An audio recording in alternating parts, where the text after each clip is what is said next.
You think you got me figured out, reading comments like they count. Drama feeds your empty soul.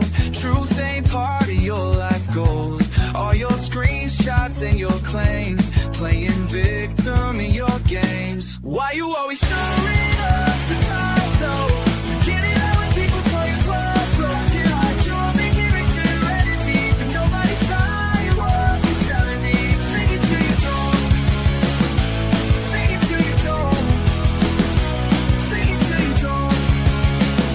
Can't keep up the run forever. Fake it till you don't.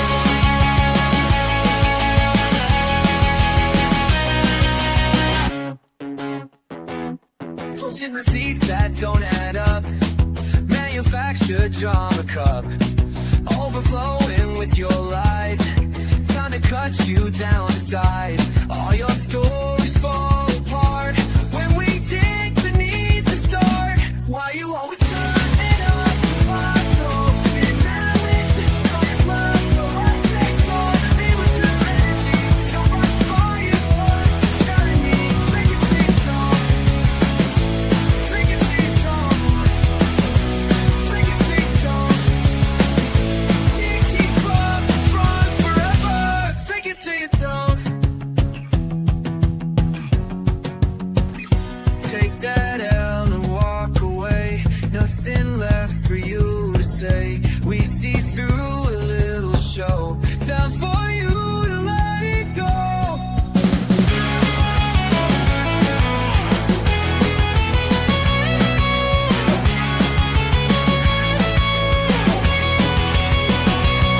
Stirring up the pot though. Getting loud when people call you bluff, bro. Acting like your main character energy, but nobody's buying what you're selling me.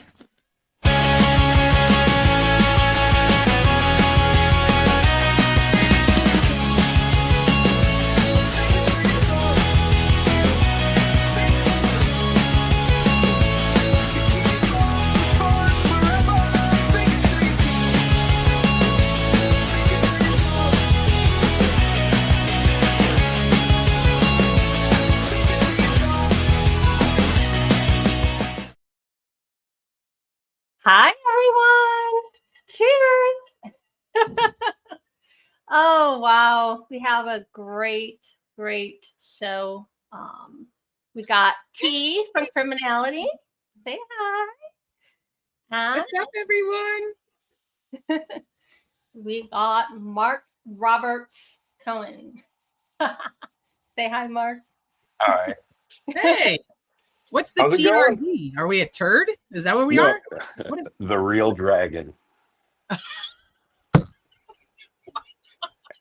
It's We gotta do. TRD. We gotta do something with TRD though, dude. That's not Okay. gonna.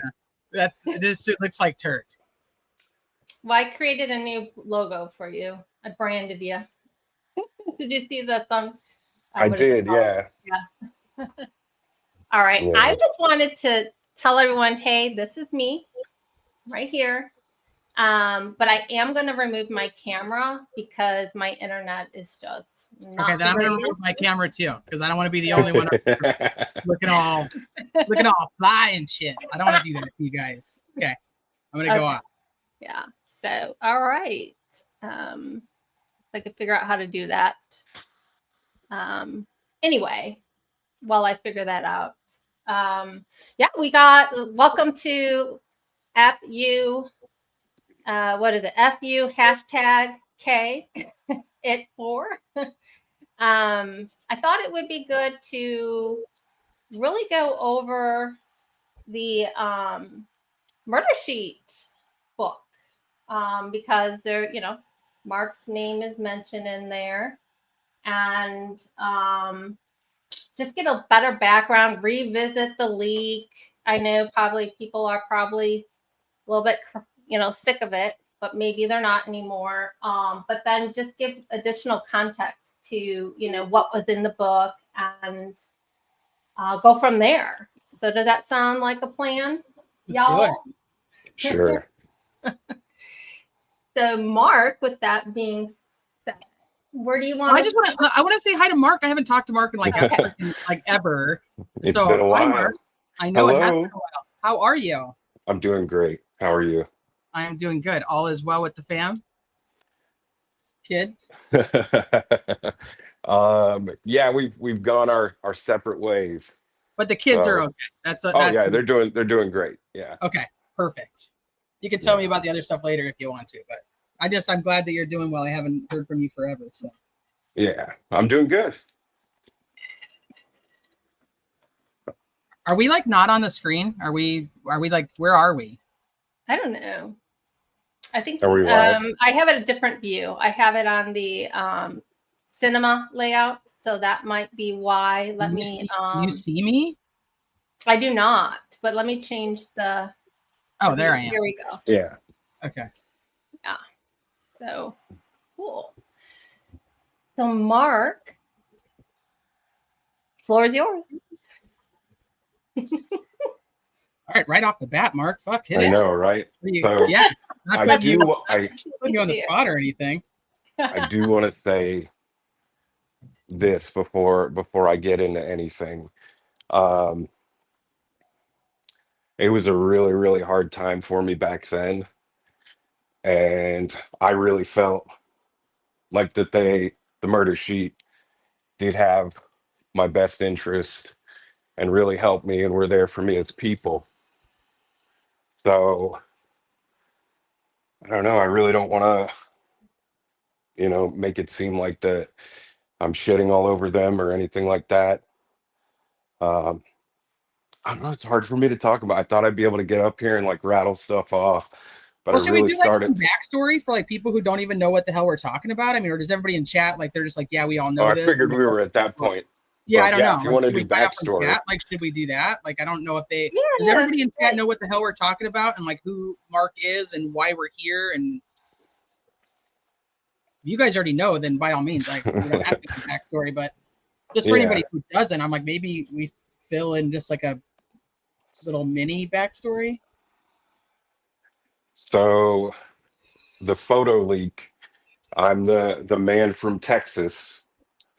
Um, I had contact with Robert Fortson, who had contact with Mitch Westerman, who had direct contact with Andy Baldwin. Um, Under the guidance of the murder sheet, I turned over conversations that I had that were later used as the only evidence at the contempt hearing for the defense. Um, and Murder Sheet. I haven't read the book, but I know that they kind of go into things a little bit,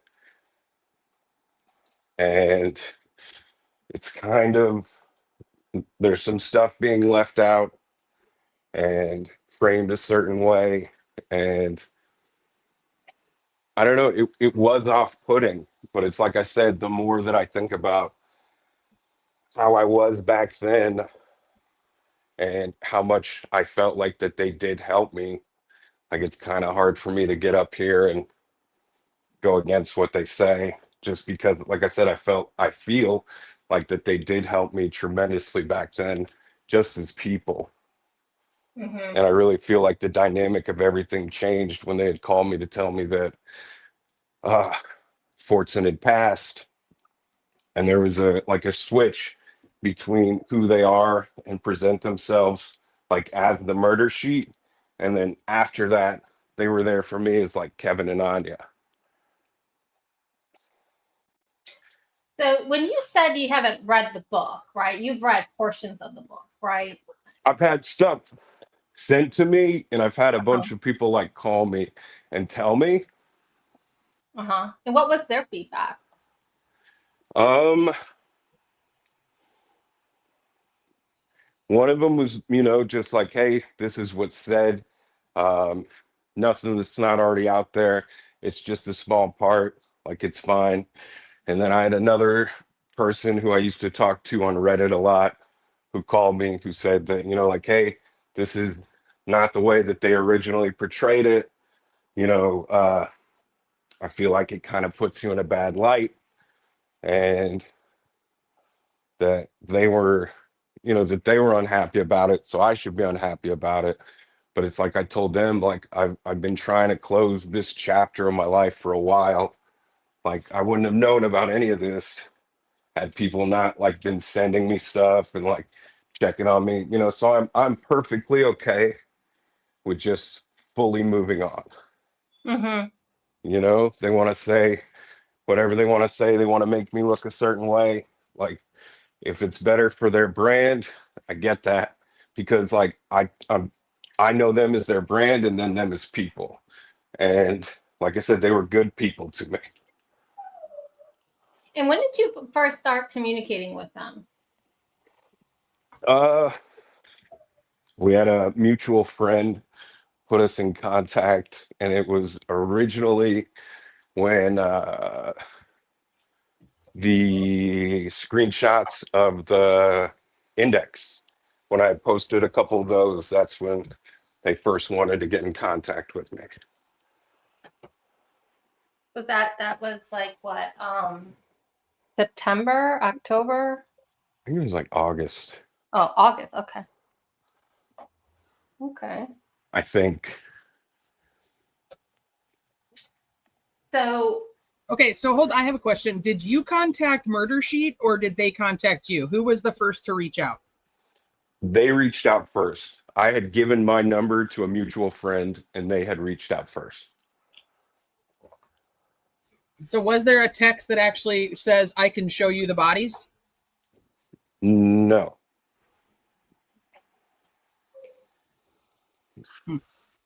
well, And they before I showed them anything like that, like before it had even gotten to that point, I had prefaced doing anything with like, you know, are you sure? Like, does it have to be this way?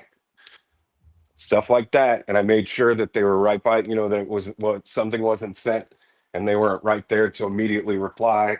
Like there was nothing like that. No. did they ask you specifically what else you had? Yes. And then it just became like, we need everything you have. Okay. And that was after the F tree pick? Yeah. Okay. So the F tree pick, what was that? October, what, 4th? Fourth. Okay. And then they had contacted you again, right? Like Correct. that's how you guys started talking. And how did that, like, I don't know if you want to expand on that. I know you already have, but like there's a piece there that we talked about that, you know, like I was under the impression when we talked that perhaps they didn't realize they've talked to you before, or is that an accurate representation of that? Is that what they said? No, I thought that's what we talked about. I don't remember. Well, let's Okay, go through what they said. You want me? I have it right here. You want me to read what they said? Honestly, not really, but I guess since we're up here. Okay. So the text came in late, and it stated, "I can show you the bodies." The message was from Mark Robert Cohen, a Texas tattoo artist who had become obsessed with the Delphi murders. The irony behind that sentence alone is just comical to me. I have nothing good to say about the Murder Sheet, so let's just preface anything I have to say by I could give two shits about those two scuzzy fucking people. I think that they're garbage human beings, and I think they use and abuse the system to get what they want in order to make a buck, and I fucking hate it. But neither here nor there. So on October 4th, 2023, he messaged the two, journalist and host of the Murder Sheet, a true crime podcast that covered the case, that was obsessed with the case. Let me change that sentence for you. Cohen was the one who had also recently posted the picture of the bloody tree. Now Cohen was offering to show them more. Kane and Greenlee had a policy of generally saying yes whenever a tipster asked if they wanted to see something explosive. Irrefutable proof of the rot in Carroll County, never before seen search warrants, or conclusive evidence of a grand conspiracy involving Ron Logan, Keegan Kline, and Richard Allen. Asking for substantiation had served the reporters well, fucking reporters. Judge Gold disagrees. You weren't allowed to see the evidence. Well, when it came to debunking misinformation and sifting out cranks, anyone who failed to deliver could be written off as a waste of time. That's exactly how I feel about that. Well, past midnight, Kane and Greenlee replied to Cohen. They wrote that they were interested in seeing whatever pictures you have. They agreed to keep his information confidential. He sent the pictures. There was no question about the authenticity of the photographs. The images were graphic. Abby and Libby were there on the screen, pale upon the forest floor. Aw, she began to cry. Setting down their phones, she and he decided to inform both parties of the massive breach. They would need to act with caution and secure permission from Cohen before making any major moves. It was far too early to alert anyone. In the morning, they would get to work. They reached out to Holman soon after waking, and Greenlee told him somewhere in the system there is a pretty substantial leak. The F-tree photo, Holman asked. The investigators were already aware of that. After spotting Cohen's post, Becky had texted McClelland, reaching the prosecutor while he was out barbecuing with friends. Her granddaughter's blood was all over Facebook. Oh my God. McClelland was scrambling to figure out what had happened. Everyone was trying to figure out how Cohen had accessed discovery. That's part of it, Greenlee said. We got the F-tree photo, and in addition to that, they sent us crime scene pictures which show bodies. He says they. They sent us. They sent us. Oh God, Holman said, just so I can start preparing this, how many photos of Liberty or Libby and Abby? The podcast host listed the images they had received, which was Libby's body, Abby's body, a close-up of Abby's hair, 2 unreleased suspect sketches, the blood-smeared tree, and an image of 2 clothed women covered in sticks that had been lifted from Brad Holder's Facebook account. Anytime you want to step in and say anything, Mark, go ahead. Like, is there anything in here that you're like, this is fucking bullshit? Or The way that it happened was I posted the F-tree pic. Pretty much everybody was just like source, right? So I had replied like, hey, this is straight from Discovery, right? And apparently that reply like triggered like the manhunt about where this came from, how I got it. Originally, they were going under the assumption that like I had hacked into the system or something like that. And I had gotten a message from a friend who had been right about a few things before and said, hey, you need to get a lawyer. They're talking about getting on a plane and coming and kicking down your door. So then that's when I reached out to Kevin and Anya, and they had replied to me, but I was working and I didn't reply to them until late. And it was just like, how do I know that this is real type thing? And so that's how that all started. okay, so that was with the F-tree itself, though. That's Correct. prior to any of this stuff. Okay, so that's Yes. October 4th-ish. Like morning of October 5th. Like we're talking like 12:30, 1 o'clock in the morning. And Okay. I think that might be where some confusion may lie. What day it was technically. I don't know. I mean, do you agree, Teresa? Yeah, so when you originally talked to them about the F-tree, Mm-hmm. does that conversation lead like immediately into talking about these other photos, or is that completely a separate situation? It leads there, but it was some definite back and forth. Okay. And so how soon into the conversation do you tell them where these photos came from? I would not tell them the first day. And then the second day, they made it seem like it was my only option, or I was going to be in a really big amount of trouble, like so much so that like extradition type trouble. And so I really felt like I was manipulated into giving up something that I really didn't have to. So who told you needed to get in a lawyer? You don't have to say the name, but it's not like the officers didn't call you. It was some No, third party, no. Yes, like your Reddit friend. correct. Okay. So do you talk to Kevin because he's a lawyer? Is that kind of how that happens? Like, is he like offering you like legal advice? They had recommended that I reach out to them. Did Kevin say like, I'm a lawyer, I can help with any of this, or I know what I'm talking about? No, but I knew he was, which is why, and I knew his proximity to the case.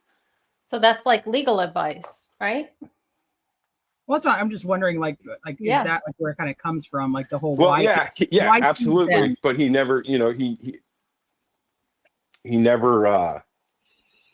When they first contacted me about the Woodhouse stuff, right? I had specifically asked him back then. I said, "Can I get in trouble for posting any of this?" And he told me no. He told me I could release whatever I wanted. He told me I could make a YouTube channel and put up anything I wanted. That's literally what he told me. But Which then is when it why, came to this yeah, stuff, he was like, you're going to get in trouble if you don't send us all he's this not stuff. he's not the one who had told me that I was going to get in trouble from the F tree. Okay. That was somebody else. But then when they realized the breach, that if I didn't cooperate, that I was going to be in a whole bunch of trouble. Okay. So And they had presented it that if I do it this way, that I was going to be left out of everything. The way that text conversation started was they had texted me saying, "We have a plan. We think it'll keep your name out of everything." And then that's when they presented it to me, and they said, there won't even be any kind of investigation to you. They won't even want to talk to you. Like, they'll just be happy that you assisted, type thing. So something that stood out to me in this is they did state, right, that they didn't feel comfortable passing along your details. They right? didn't have them yet. That's Well, why they couldn't pass them along, because they didn't have them yet. but didn't you Not that they use had your to, personal account? right? I wouldn't tell them where they came from, because Okay. they had asked me. They said, "We're assuming that this is all from Woodhouse." Uh-huh. Oh, that you got the F tree from Woodhouse? Everything from Woodhouse. That Oh, was they their thought you got all first the pictures assumption. and everything. Okay. Correct. That was their first assumption, was that everything had come from Woodhouse. It was just like, okay, whatever you think. And then it was like, "So you're saying it didn't?" And I said, "I'm not telling you where I got these from." And that was the first day. And they Okay. had told me at the end of the first day, they said, "Thank you. We're not going to share these or publish these anywhere, right? We're just going to, make sure that you're going to be okay." That was it. And then, yeah. go ahead. Go ahead. Sorry. So then at the end of the, without giving them anything like that, then they came back to me, like when I'm talking about like the source or anything like that, but giving them the information I had. So giving the information, but not giving the source. That was supposed to be enough. That was the original plan that they had presented to me. And then they came back the next day and they're like, "The information's not good enough. They need the source. And if you So don't at give the this point, source." when they contacted you again, had they already contacted law enforcement, or were you not Yes. aware that they I had? was not aware that they had. Okay. Okay. And so then it was, okay, if you don't give the source, Judge Gold's really going to throw the book at you, make an example out of you. Well, And, what's interesting too, I'm sorry to interrupt, but like when they did contact law enforcement and the defense, as they wrote in their book, this is a direct quote. "That's part of it," Greenlee replied. "We got the F tree photo. And in addition to that, they sent us crime scene." Yeah, that's what I was saying. Who's they? I don't Yeah, know. they. I couldn't tell you. But, Okay, so now go ahead. we're on the second day. You sent them all the pictures, Mhm. and they're like, nope, we need more, or Judge Gold's going to throw the book at you. Now, is that Yes. Kevin stating that or Anya? Oh man. I can't really tell you 100%. If I had to give a name, I'd say Anya, but I can't be 100% sure. Oops, sorry. So at this point in the conversation, you don't know that they've already talked to law enforcement, or when they contact you the next day, do they say, we've already talked to Holman and we know that they want more information? Like, how do you find out that they talked to Holman? I was under the assumption that they had been talking. They never directly told me that they had been, talking with anybody, but I knew that they were talking to people trying to figure out like the direction of the investigation or anything like that. And so, but I didn't know exactly who they were talking to. I didn't. Okay. But I had assumed that they would be talking to people. I just didn't know the extent of the people that they were talking to about it, because not only were they talking to law enforcement, but they were simultaneously talking to Fox 59, like as the leak unfolded, like giving them almost like real-time updates. Well, I do remember that too. Yeah, so that's why this is it was just a juicy story for them to be able to make a buck off of. This is why. But then after being convinced, like, this will have life-changing consequences for you if you don't cooperate, after being, really, really pressured into that, feeling very backed in a corner, not knowing that I definitely did not have to do that, and I wouldn't have been in any, but there were so many things being said on the internet. I was getting bad advice from literally every fucking person in my life at that point. So I cooperated. And then the next day, that still wasn't fucking good enough. It was, well, there are parts of these things that you've sent here that touch on something, and then the message cuts off. And it's really, really important that we get every single message. I've been talking to this person for months, literally from the time I wake up to the time I go to bed. Every message. Are you fucking kidding me? Like, he used to take pictures of his food and be like, check this out. What do you mean every message? And like, well, that's the only way that you're going to be, that we can help you. We need every message. So it took me so long to screenshot every message and gave them. This is on Sunday, but this is like, so it's early Monday morning. We're talking like 2-3 o'clock in the morning for me. So like 4 o'clock in the morning for them. Send them all the screenshots. Within like 5 minutes, it's like a thank you, like right then. And then the next day, I had my interview with ISP, and by like 4 o'clock in the afternoon, there were already articles being published on Fox 59 quoting the messages. Quoting the messages from between you and Fortson. Correct.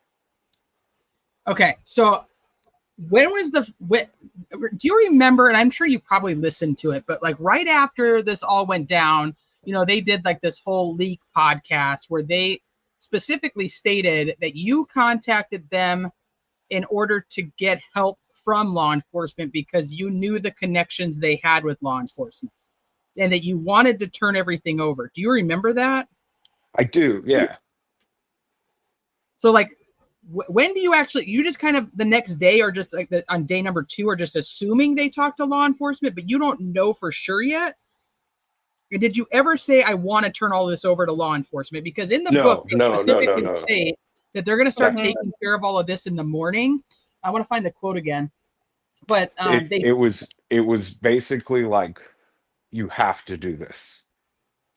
Well, they essentially say that they're going to do all this starting the next day, but they want to talk to you first. And I'm just trying to find that spot where they said, the beginning of the chapter 44, I believe.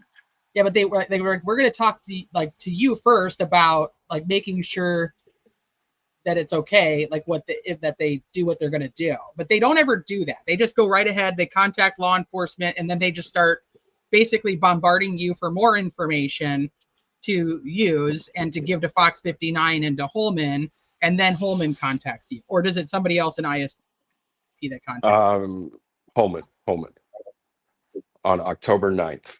But I just assumed that, like I said, the way that it was originally presented to me, like, hey, if they know like what leaked type thing, that as long as they know like what's out there and can contain that, it'll be. I didn't think it was going to go further than that.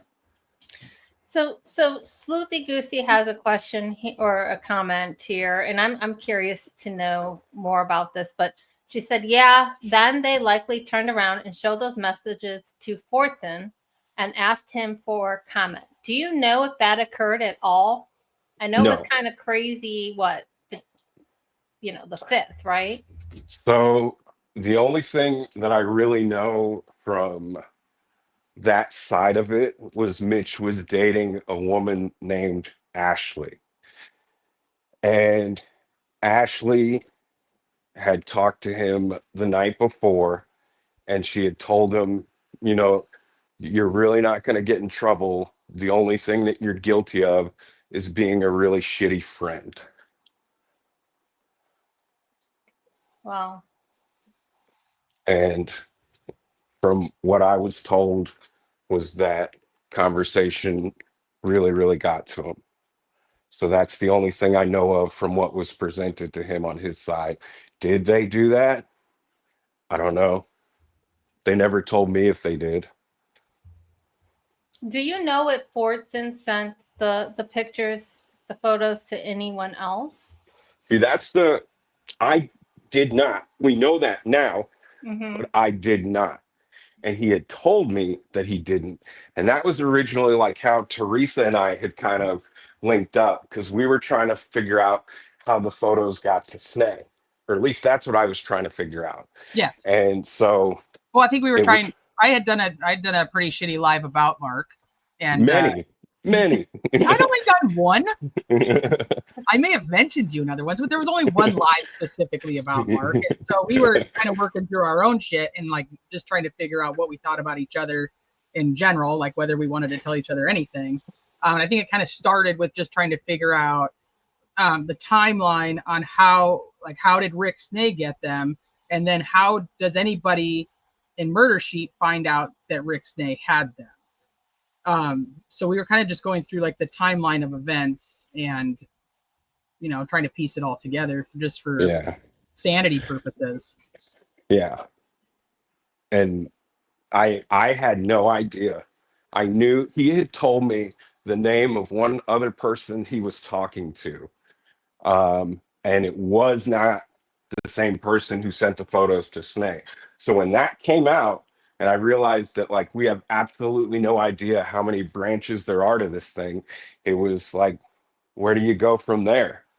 And whoever came up with that stupid fucking mass email story, from the bottom of my heart, go fuck yourself.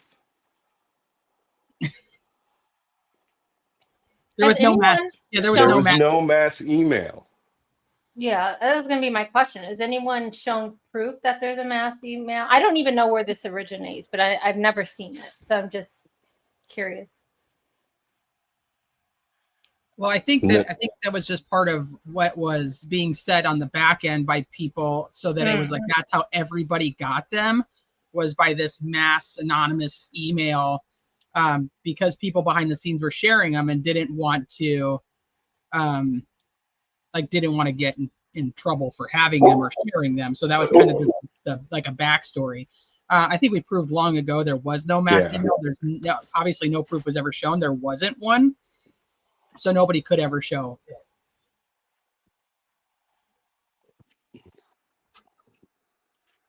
Yeah, it was so long ago now but at the time, the atmosphere, like I said, it was like I really felt pressure that I had to cooperate or that I was going to end up in cuffs.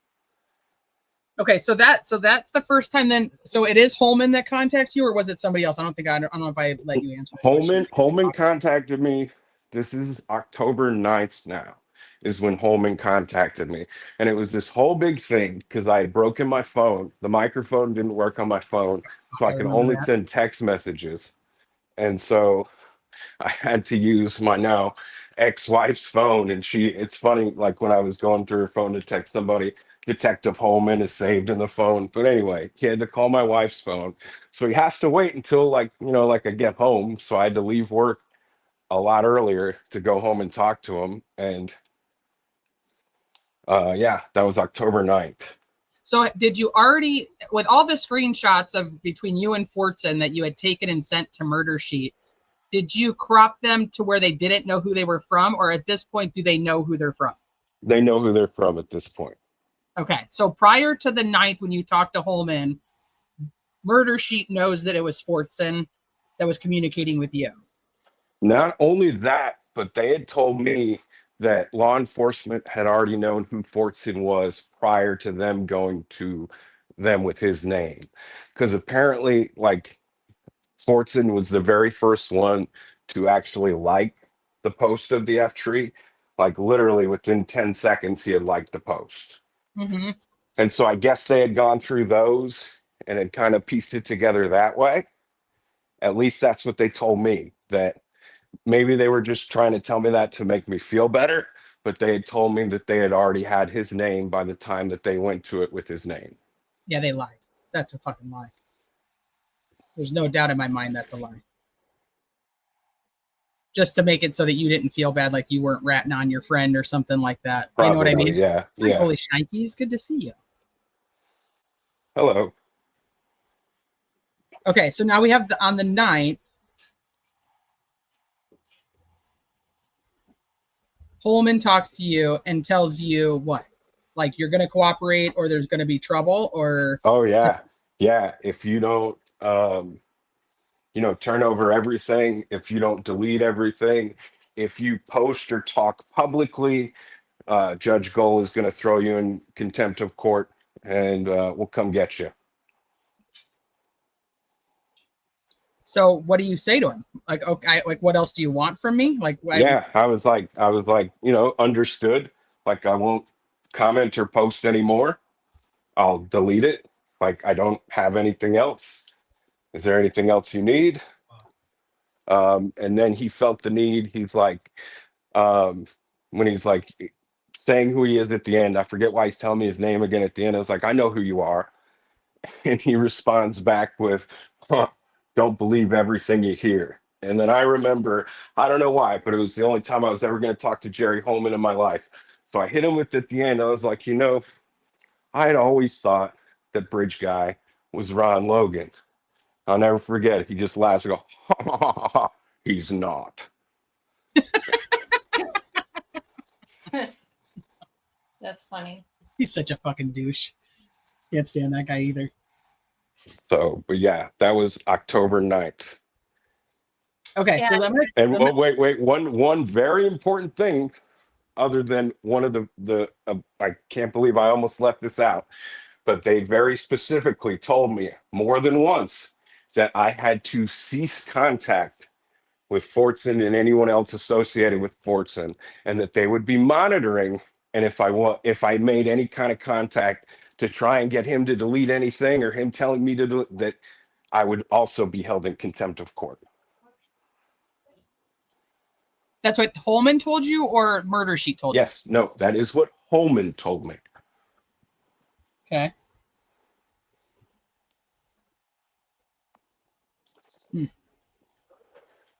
Okay. You want me to keep reading so we can keep going through it, or do you have something else, Peggy? I know this isn't my show, and I'm just No.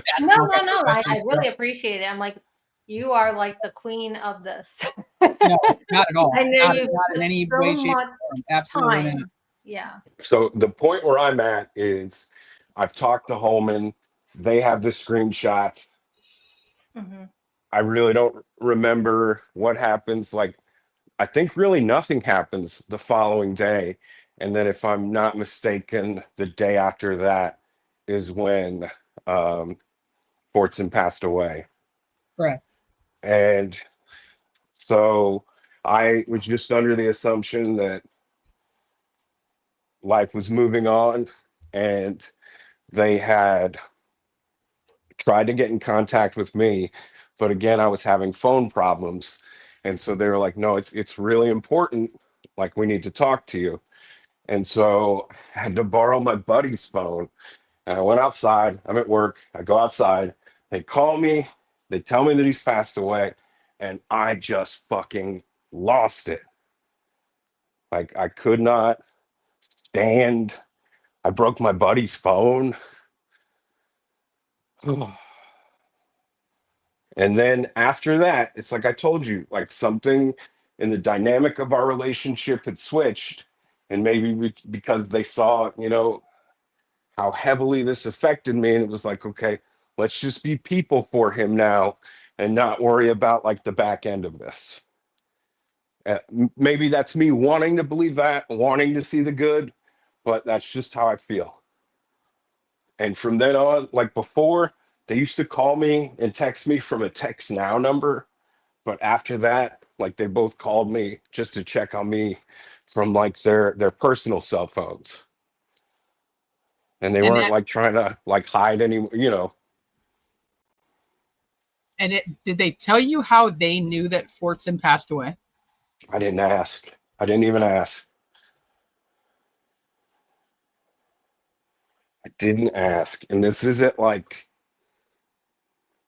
man, I don't want to, it's afternoon time, right? So could be like anywhere between like 2 and 5 o'clock when they tell me this. And so like I go This was the back 12th, inside. Okay. So I the go day back after. inside. No. This is still the day of. I go back inside. Like I can't work, but like at the same time, like I don't even want to leave, like get in the car and leave anywhere. So I literally just stayed. Didn't, do whatever, right? And then I go back home, and at nighttime, it's when they call me from their personal cell phone, and they tell me that how much this is affecting them too, and that they took a walk, and that they just kept assuring me that it wasn't my fault, and just was somebody who wasn't attacking me, who genuinely seemed to care about my well-being. Like I said, some of the only people to not like shit all over me. There were a couple, but like they were the ones, like it really felt like they were making an effort to make sure that I was going to be okay. Looking back now, do you still believe they actually cared about how you felt, or do you think that they just wanted to use you for more info? I would really, really, really like to believe that they did care. So, but So knowing what you know now about how they wrote about you in this book, do you still feel that way, or do you, like you said, is it just something you want to believe? I think it's a little bit of both. I think that they care about their brand and their image. And I think shitting all over me, you know, um, is a way to protect that, and omitting things or half truths at my expense. I don't know. I really like, but like I said, I want to believe that they But did like care about me. the way that they described you, right from the get-go, that it came out, it didn't sit right with me, you know. Well, Um, I know we that already does go, talked yeah. about I mean, that. but that like I wasn't 100% honest Mm-hmm. with them when I first, talked about the crime scene photos and stuff like that. And they treated me enough like a person that I felt comfortable, like eventually coming clean to them about the situation. And I just feel like that was too much damage for them to their brand, for them to, give me another chance as a person. So, because I had originally said no, I hadn't sent them to anybody, when in fact I had sent them to, they didn't name them in the book. So, but Oh, is this Teresa where has referred the to them. YouTuber from Florida comes in? We've called them patient zero. Patient 0. Okay, so hold Right. on, so back up. So you think that murder sheet got mad because you had originally told them you did not send them to anybody else, when in fact you had sent them to somebody else, and they now just lost faith in you or trust in you, or what? I think it was bad for their brand. Yeah. Okay. So do you want to keep going on the murder sheet side, or do you want to talk about that part now? Whichever way you guys want to go. I don't, it's been 2 years. Like the trial's over and done with. There's no real need to not expand on things, I guess. But whichever way you want to go. Fuck it. Go. You do it, Peggy. All you. Yeah, expand as much as you can there, you know? I have a question before we move forward, though, just with the conversation with like Holman. You never talked to anybody in ISP or the attorneys on either side again after that one conversation with Holman, or did you have any further conversations with them? With ISP? Anybody, prosecutors, defense attorneys, ISP, any investigator, anybody that had to do with the legal side of things. Did anybody else contact you again? Contact? Yes. Did I answer? No. Okay, who contacted you? Who attempted to contact me? Correct. Michael Osbrook. Okay. Well, he's kind of a side player, but okay, I see what you're saying.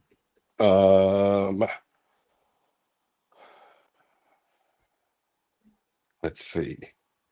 No, nobody from the prosecutor's office, nobody from the defense team. No, nobody. No, nobody. No more Just conversation with Holman, or no more conversation. Definitely no conversations with ISP. did you Maybe ever a little have side conversations. Oh, sorry. Go ahead. With who? Just it doesn't matter. It's not. It's yeah. Not anybody. Nope. Not anybody tied to the legal side of things. No. It's like Reddit, like YouTube people. Like more like bigger, like a TV. Somebody from a network. Oh, okay. In that conversation you had with Holman, did he ever talk to you about how Fortson got the information and to give to you? Did you have something to like, did that conversation ever come up? Like, okay, he's like, okay, I've got all these screenshots now from Murder Sheet, and like, No, he never referenced the messages to me. Did he reference how did Fortson, who is Fortson? How does Fortson have any knowledge of? So it started out with like, are you doing this to help the defense? Like, have you ever, helped a defense team in any criminal cases before this? And that was really like the focus. Like, did you have direction to do this? And then it was just basically like, okay, never asked who I sent him to, didn't ask about Fortson, just told me, don't talk anymore, don't talk to them anymore, delete everything, or you're going to be fucked. And we're going to get the stuff anyway if you cooperated or not. So had you already told Murder Sheet how Fortson was connected? Like, so he had told me, Fortson had told me that he was an attorney associated with the defense. And so when I talked about him, that's how I described him to Murder Sheet. They did say that in the book too, the same.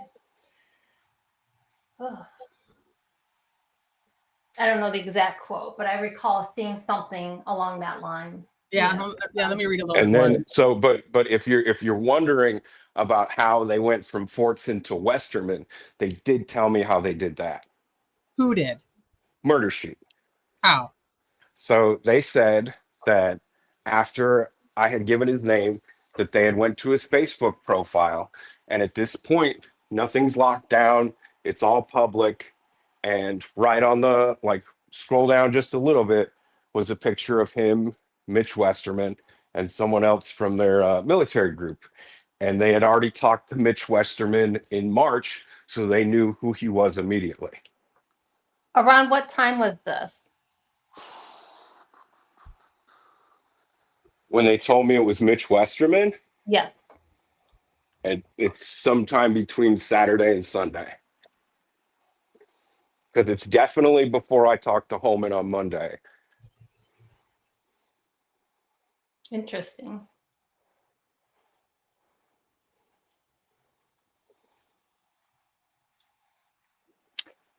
So let me see. I'm looking through comments here. I'm gonna read a little bit more of this Okay. from their thing. So just to kind of continue that, so we can see. Okay, so they're on the phone. The podcasters are on the phone with Holman. Holman says, "Okay, fuck." He sounded tired and angry. He dwelled on the possibility that one of his own colleagues had torpedoed the case, but he did not believe anyone he worked with would release discovery. Then again, if the leaker was indeed a colleague, Holman would need to act fast. The authorities would have to identify and fire the culprit as quickly as possible. But even if they acted swiftly, Gull could punish the prosecution by tossing evidence. She could even dismiss the case entirely. So dumb. No, she can't. Kane and Greenlee had not to do with this. That's not going to happen. Kane and Greenlee had little information to share with Holman beyond the fact photographs had leaked. They would need to consult with Cohen to find out how he wished to proceed, but because he had published the image of the tree through his own personal Facebook account, he had all but ensured that law enforcement would soon be looking at him. The reporters also sent an email to the defense team that day, which doesn't make sense because Rosie actually states that he didn't actually get an email until the 6th. That's when he found out, which is not the 5th, according to what they're saying. But, that's neither here nor there, I guess, because they lie and it's okay. He did not feel comfortable. Okay, hold on, I missed the whole thing. For whatever reason, the defense team seemed far less interested in running through the details of the leak than Holman. No, they just probably weren't interested in talking to you scumbags. Greenlee sent them yet another email underscoring the likelihood of a major leak and providing examples of internet chatter around the situation. Until he and Kane talked to Cohen, he did not feel comfortable passing on too many details or identifying his source. Still, they wanted to give the defense team a chance to launch their own investigation. Word spread within the case. McLeland was desperate to plug the leak. He called Holman again and again asking for updates. How the fuck would they know that? How the fuck do they know how many times McLeland would call Holman? Can anybody tell me that? That's a great question, T. Becky and Mike Patty had seen the bloody tree photo when it was first posted. When she learned there were worse pictures circulating, Becky was determined to protect her granddaughter's privacy. Libby was a modest girl. The leak felt like an insult in her memory. Over the years, she had become plugged in with some of the truly well-meaning... Oh my God, this is fucking hilarious. One of her contacts got to work piecing together what was happening. The podcasters did not succeed in reaching Cohen again until after 11 o'clock at night, and they told him the police had noted him posting the bloody tree photo on his Facebook page. Standing safely within the borders of Texas, the tattoo artist felt himself being sucked into the tornado forming hundreds of miles away in Indiana. Fucking morons. I don't have any bad intentions or anything like that, Cohen had said. He wanted to cooperate with law enforcement and the legal parties, but he wanted the podcasters to act as a barrier. So Cohen said his wife had just left him. He said his daughter suffered from chronic illness and that in March of 2021, she'd undergone kidney and liver transplants. This is so not necessary for their fucking book, but okay. Right. The one event he had to look forward to was taking her to Disneyland later in October. He could not let the leak tear his life apart.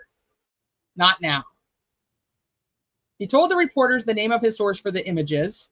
It was a man named Robert Fortson, whom Cohen believed was an attorney working with Baldwin. With Cohen's permission, the podcasters shared the name with Holman. Sorry. All right. I got a phone call and it kicked me off. Okay. So last thing I heard was safely in the borders of Texas. Okay, well they go into talking about your wife leaving you, your daughter's I know, illness. right? That's the only part that I really had a problem. Like I feel like that you didn't imagine writing personal shit like that about somebody Yeah. that is supposedly, you're up here talking about how you keep your sources confidential, and you're just out here fucking blasting all your shit. Yeah. I wasn't cool with that. I think they know that that's not cool. They obviously don't care. Yeah. Deep in the heart of Texas. Are you deep in the Right. heart of Texas? It's like A little bit deeper now too. I've moved since the a last time we bad talked. country So. song. Okay, so so you talk to Holman, and Mhm. Holman doesn't actually talk to you about Fortson because he apparently already knows all of this through Murder Sheet. So he doesn't talk to you about Fortson at all. No, no. He did ask me if I knew Mitch Westerman. So at that point, he already knew about Mitch Westerman. Yes. Okay, so he asked you if you knew Mitch Westerman. Yeah. Doesn't ask you about Fortson. No. And then he asked you about like how many times you've worked for a defense team. Is there any time in there that you feel that you led him to believe or said that like the defense orchestrated this whole thing, or that maybe that was like a theory you had? No, Like, where quite does the that come opposite. from in the public? I was really hey, this was a couple of guys who made some bad decisions. Like there was no like strings being pulled or anything like that, and there was certainly like no direction. And like I made that very clear that that's how I thought I felt. And it very much felt like that they were trying to get me to say the opposite. So what was your position on this case at that time? Were you thinking Richard Allen is innocent? Were you leaning towards guilt? I'm just curious to try to Guilty. get. Pardon me? Okay. Guilty. Okay. Just wanted to clarify that. Yeah.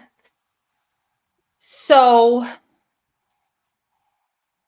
one thing that was interesting too, T, what you just read is, the the deep in the heart of Texas, right? I mean, like, why even make that comment when you know that you were giving him legal advice, telling him to get an attorney? Like, I don't understand that.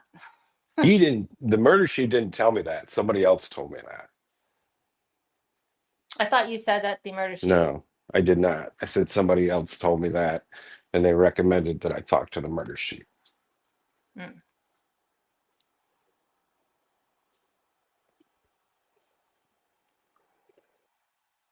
Okay, so let's get into like the way that the leak functioned. I guess if you want, I don't know how else to say that. So Mitch Westerman is a friend of Andrew Baldwin. He states in his own case that was brought against him that he goes in and takes photos of crime scene images and he sends them to his buddy Fortson. Yes. Because Westerman thinks that Richard Allen is innocent and Fortson, his buddy, thinks that Richard Allen is guilty. Is that correct? I don't think that Mitch thought he was innocent. Oh, okay. So it's just kind of whatever. Mitch was very much like a part of like the daily ongoings of what was being discussed, what they were looking at, what they had received and stuff like that. And then he would communicate that with Fortson, and then Fortson would communicate that with me, and we would discuss. And then we would find like, stuff on the internet that could corroborate the things that we were discussing, and just tried to poke holes in things. And the reason I think that it's laid out like that, he went in there and like he took pictures, and that being a one-time thing, that is the only time that anything was like physically done, taking pictures of evidence. The rest was just, something had been discussed and then that had been shared. Okay, so I think it might have been actually Baldwin who had stated that that's what Mitch had said to him, was that he thought that you could prove that the crime scene was staged and ritualistic, and Fortson wasn't buying it. So maybe that was an Andy Baldwin thing. Yeah, that I not ringing any bells. Okay.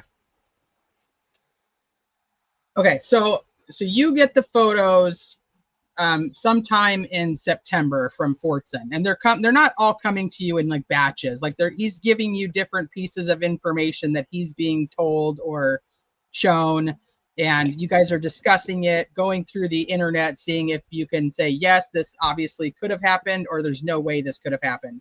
Kind of like Right. all of the online sleuths do. Like everybody else was doing. So, okay, so you guys are just kind of sleuthing together behind the scenes to see whether Richard Allen is the right guy or not the right guy, just with additional information from Mitch. Yes. So, where does the decision come in to post this F tree? Why do we want this posted? So a couple of days before, Barbara McDonald gets up on court TV and shows this, like, you remember what it looked like? It looked nothing like what the photo actually looked like. And she was up there, telling millions of viewers, like, hey, this is what it looks like.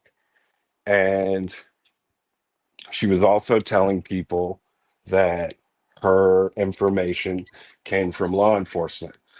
So people are looking at her very credibly, and she's saying she got this from law enforcement. And what she's showing to everybody isn't really what it looks like. And so that really made Peggy, can Fortson you add that upset. to the screen? What I just put up? Sorry, Mark, I just want to show what you're talking about. Okay. Oh, okay. Yeah. So that had made him really upset. And he said that something along the lines of, like, it doesn't matter what you or I think, like, this isn't a fair fight. Like, he just wanted to make it a fair fight, and that he was tired of Nick hiding shit, and that he really wanted to post the F tree. And this was And right around the same time where the Frank's this is memo, right? so this is October 4th when we're having this conversation. We're having this conversation at like 3 o'clock in the afternoon But you'd on already had October the 4th. photo of the F tree since like September, and you guys hadn't done Correct. anything with it. Nothing. Correct. Yes. So Okay. he tells me he's driving and he wants to think about it. And then it's like, well, you're in Texas. Like, they don't know how you could be, whatever, right? So, like, throw it up. Here's the caption that I want you to write, and let people go from there. So I didn't even think twice about it. It was like, sure, I'm in. Like, I left the decision up to him, but not at any point was I like, hey, this is a bad idea. Hey, this could, really fuck things up. Never fucking crossed my mind. Now, like, I would, no way, for a million reasons. But at the time, I was all in. I didn't think about any of the consequences of the biggest picture. The only fucking person I was thinking about was myself.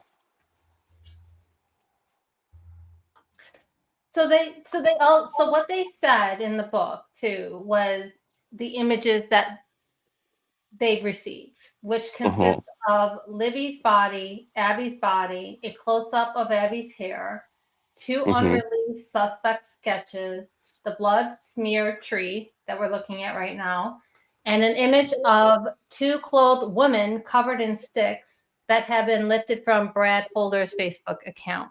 Yeah. Did you send them all of that? And is there anything missing from that they left out? I could read it. Okay. So I think that there was a medical report in there too. And yeah, that pretty much covers everything. And yes. So they don't mention the medical report. No. Okay. What was the medical report? Do you know? No. I mean, obviously you know, but do you remember? Like, was it something substantial? Like, why were you guys looking at it? No, it was just like, hey, look at this type thing. Okay. What did it say? I think it was the coroner's report for Libby. Okay. That sounds familiar. Like you and I talked about that at one point.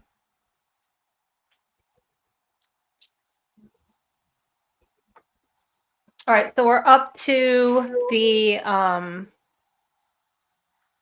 F tree. What was it you had mentioned, T? I'm sorry. Barbara McDonald's drawing, right? Her Okay, so I had talked about him wanting to post the F tree because of yes. Barbara McDonald, him saying that he wanted to think about it, and then him saying, okay, let's do it. Here's the post, write this post. He originally had wanted me to post it in the big Delphi Facebook group, but I wasn't I didn't know anybody in that group, right? But I did know him in the, what's that one called? Search for a Killer, I think. I think I'm blocked from that one. So I posted in that one and simultaneously also posted it in Journey for Justice. So it was posted in those two groups, but he was bummed because he wanted it in the biggest one. Didn't he try to originally post it himself? That is the story that I was told, but it was also from Sarah Osbrook. And she had told me that she had shown me a screenshot of him joining the group that morning, the morning of October 4th. And then she had shown me another screenshot of him being removed later on the 4th, like around like 1 o'clock or something like that. But she never showed me like post denied screenshot or anything like that, like no proof that he tried to post it. But that is what she told me, and that is what she told other people. Now, seeing how he was interacting with other people on Facebook around that time, he was getting kicked out of every group because he was arguing relentlessly with people about the Odin patches. People were telling him that it was bullshit, that the guards, the guards didn't have Odin patches on. Oh, prison would never allow that. There are, standards and stuff like that. He's like, bull fucking shit. They were there. You'll see.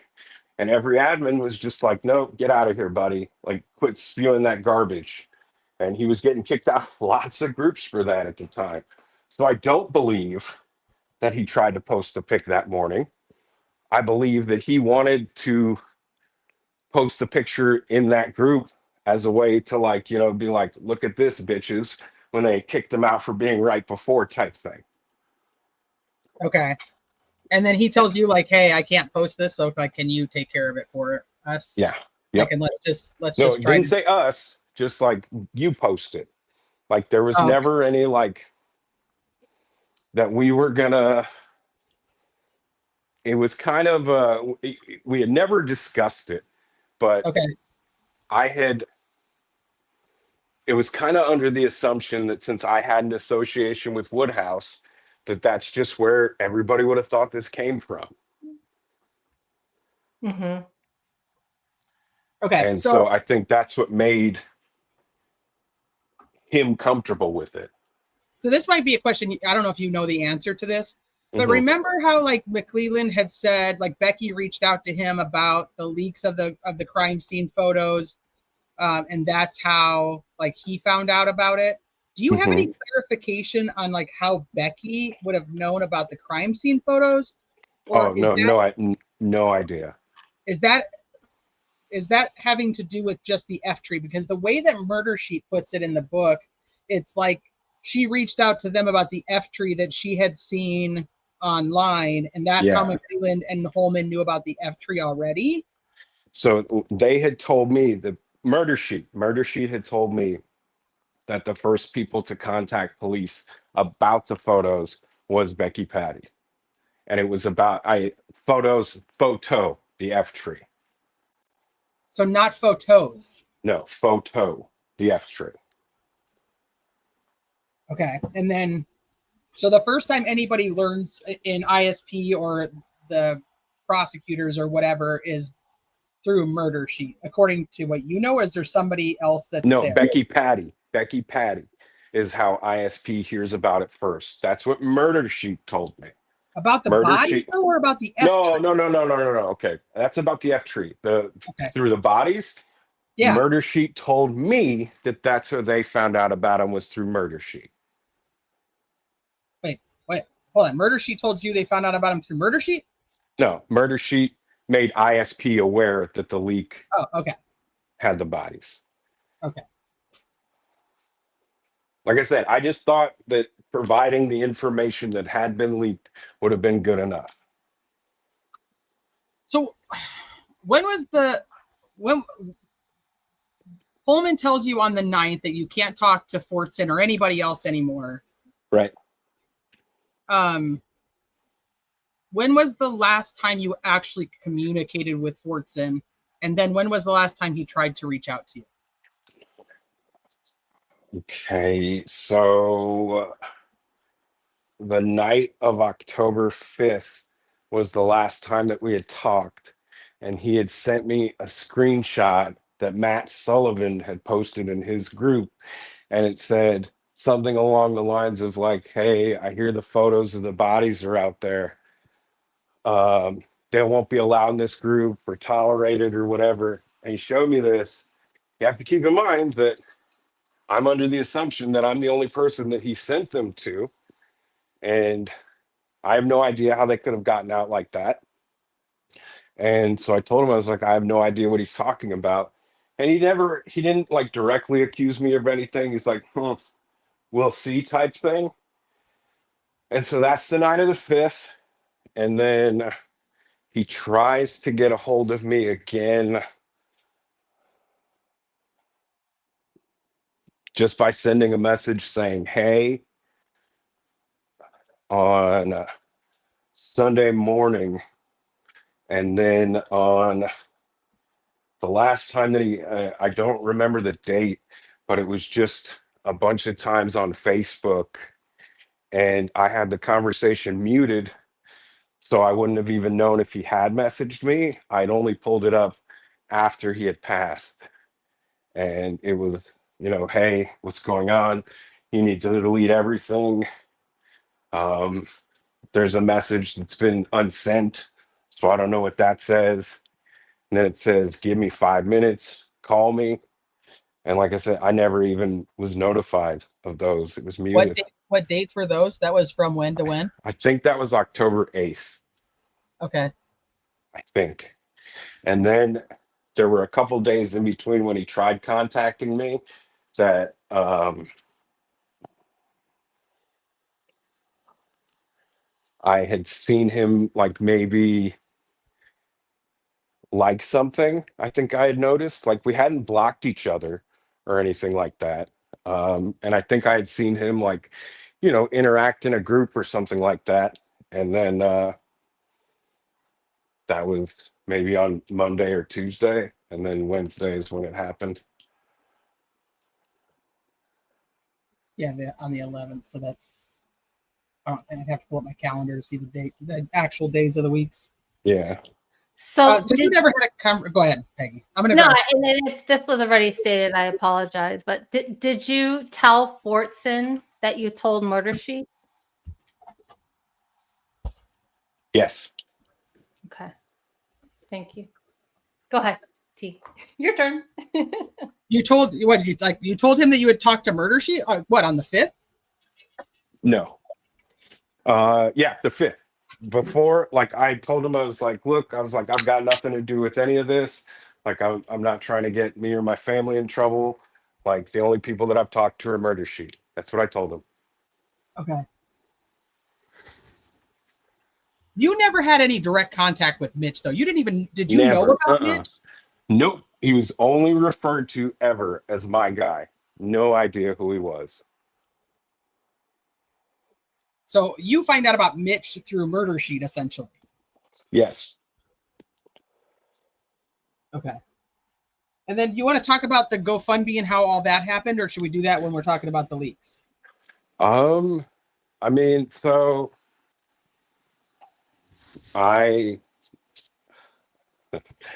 you gotta love when you have to get extremely personal for strangers, I know.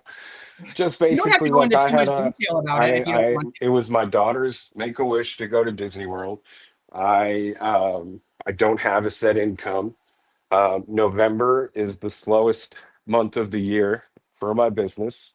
It was going to be really hard to take off a week in October and then have to go through November and be ready for Christmas and stuff like that. So originally, like, I wasn't going to go. And it was my, at the time, mother-in-law's idea to, start a GoFundMe, tell, Paige's story and see if anybody wanted to help out. And, Fortson and I talked more about just Delphi. We talked about being dads. We talked about our kids. And so, like, I had told him things that were going on in my life. And he had told me, like, everybody should go to Disney. And, he didn't even tell me that he had sent a donation. Like, it had just, like, popped up. And we were, like, in the middle of a conversation. And, like, he did it in the middle of that conversation. And, never even, like, brought attention to it. And I just remember just being like super grateful. And I locked down my Facebook, but one of the links that was posted, I think it was posted by my wife and it was still public. So the internet does what it does. Went through the list of donors, found him, and tried to make it into something that it wasn't. And then I got a $2,000 donation. And so everybody just assumed that that was Murder Sheet or that was somebody paying for the photos. I've shown the email to more than one person a bunch of times. It's somebody named John E. I don't know who they are. It wasn't Murder Sheet. If Johnny, if you're listening to this, thank you so much. It was the trip of a lifetime. My daughter and my family had a blast. But it had nothing to do with the situation that was going on. So And go ahead. so the people who had kind of started that whole thing, like maybe this was something nefarious, was Fig Solves and Gray Hughes. And it was like, you fucking kidding me? Like, are you fucking kidding me?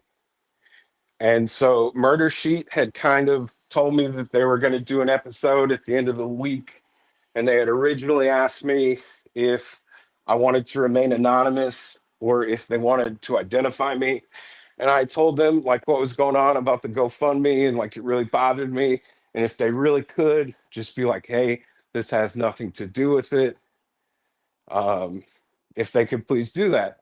They said, yeah, we can do that for you, but then you're not anonymous. And I just thought that that was a better choice because I figured more people would listen to them and that would kind of squash the whole bullshit about that. But it didn't. And people were like, oh, he was so worried. Yeah, man, I don't like, my daughter's tragedy and all that, like being interwoven in this, it's just, I don't like that it's become a part of this when I know it had absolutely nothing to do with anything. So this is a good segue here to Disney. So, and I think this ties into the Florida podcaster, correct? Yeah, but just real quick before you head there, I just want to know, when was the last time you actually talked to the podcast folk? To Murder Sheet? Yeah. Oh man. Did they just like stop talking to you, or did you just stop talking to them? Was it kind of just one of those things, life happens and you just stop talking to each other? Did you I know don't this there was all was gonna no go in there this was book? no real like, hey, we're not cool anymore type thing. But we stopped like I think the last time that like it's been a long time, like months. They've checked on me through a mutual friend like maybe a couple months ago. And then like when Tommy and I were doing the podcast, if, if we said something that they thought was not the greatest, they would message Tommy. Like we did an episode of when they were talking about the initials of the 3 phones that were kind of in the vicinity of the crime scene. And I had kind of gone off and like, speculated about who I thought it could be.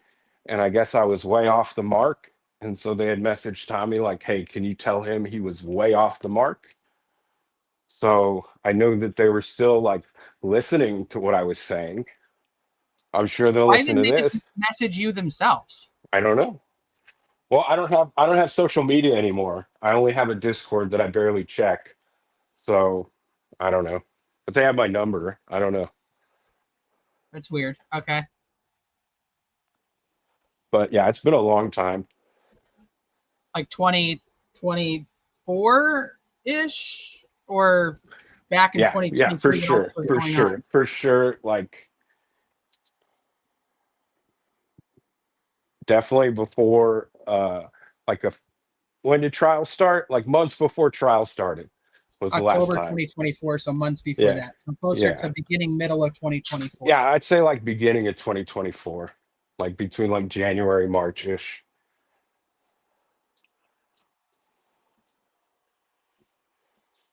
Okay. All right. Sorry. I just wanted to finish that before we moved on to the next big topic. Thank you for answering. Sure. Peggy. Sorry. I didn't mean to interrupt you. No, it's okay. I was on mute. So going back to the Florida scenario, can you expand on that? Like what, outside of it being a great trip and all that, who did you meet with there? I met with Ruckus Rocks on October 24th. He came to the resort we were staying at and came and picked me up. And we went to a local bar and hung out for like a little over an hour. Okay. And And what did you guys talk about? Believe it or not, like we really didn't talk about anything related to anything that was going on. Like he's everybody knows Ruckus, and so he was telling everybody about at the bar how he used to be security for the Red Sox, and talking about the Red Sox, and just bullshitting with people. We really didn't talk about anything. Was that Um, well, go ahead. I was gonna say, like when he got there, like he introduced himself, we gave a hug, and then he went over to Paige and took a picture with Paige. No pictures with me, but with Paige, and had taken a picture of Paige's of the villa, and like told everybody he was coming to come see me. Made sure everybody was aware. And this isn't like the fucking like height of this shit. And he's like, "Oh, I'm going to see Mark right now." People are like, "No, you're fucking not." He's like, "Look at this." I even think he went in Teresa's chat and was like, "I'm going to see him right now." And yes. Teresa was like, "No, you're not." I did. It's a true story. And he took pictures? Oh, he just took he took a picture with Paige, Did you get that too, T? I'm sorry, what was that? Did he share that picture with you? What picture? Of Paige? No, I don't think that he's like he had posted them in like a Discord that I later had become a part of. I don't So think what? like he flaunted that anywhere. It was just, like his proof that, that he was there, that Paige was there type thing. Almost like props. Yeah, I did. I mean, I saw the picture of Ruckus and Paige. Yeah. But I don't think I ever saw it publicly. I think that I honestly don't remember, Mark, if you and I had talked about it, or if I had seen it from somebody else. I don't remember, but I have seen it. I can tell you that. Yeah.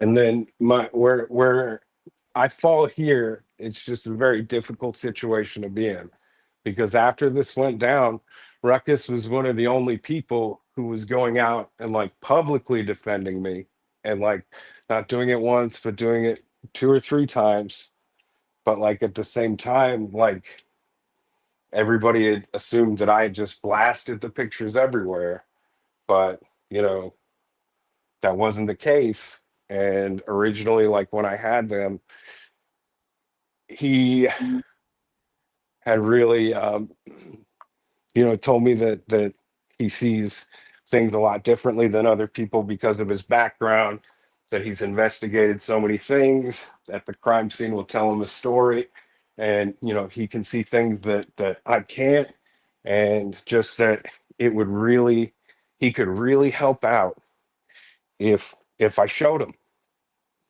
So this is October 3rd.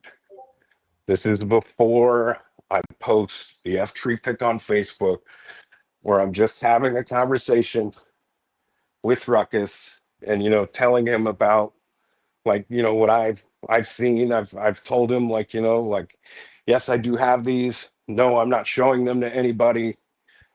Because I talked about other things like the Logan Holder and the Brad Holder stuff like before, so he knew that I was getting information from somewhere, and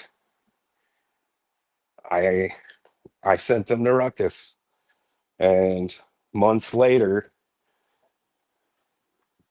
5 people came to me and told me that you know immediately after like him getting them, that he blasted them out to a bunch of people. This is And where the mass email this is conspiracy the comes people.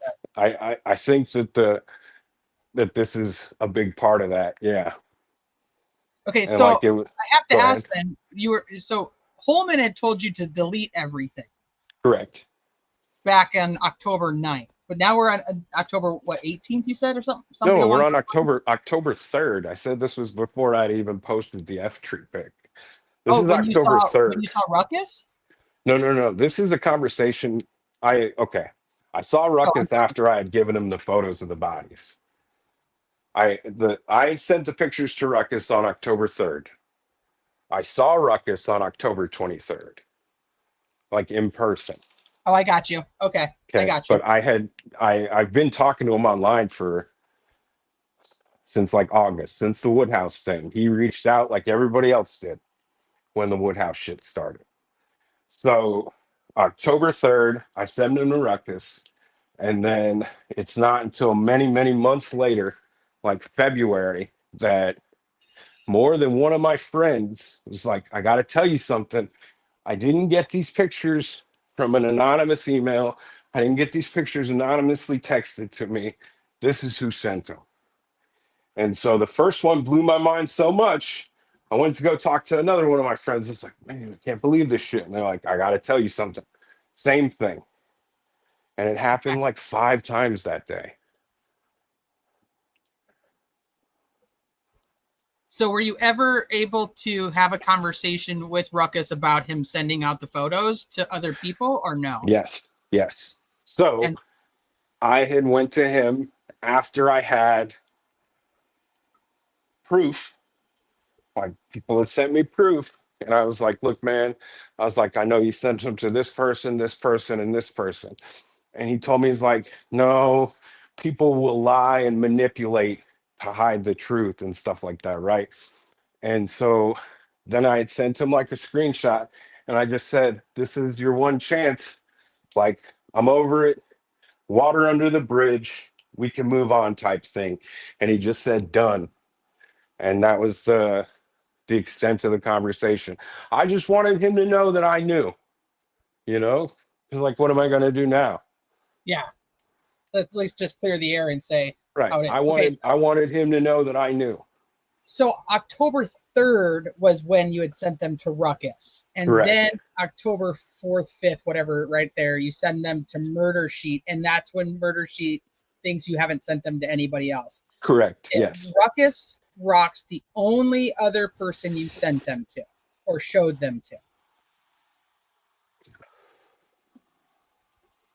No. How many other people saw them? One other person who I have they're not part of this anything.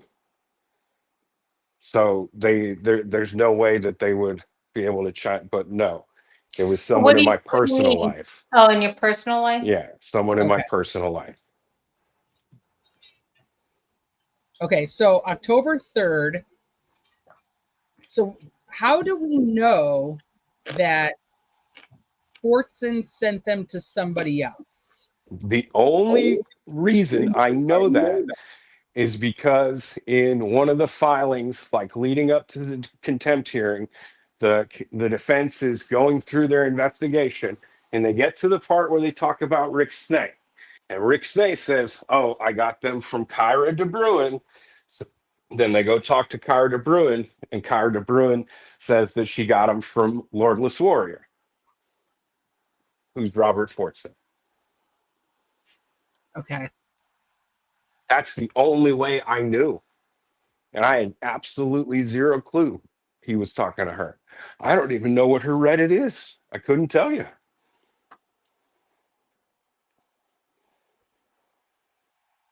Okay. So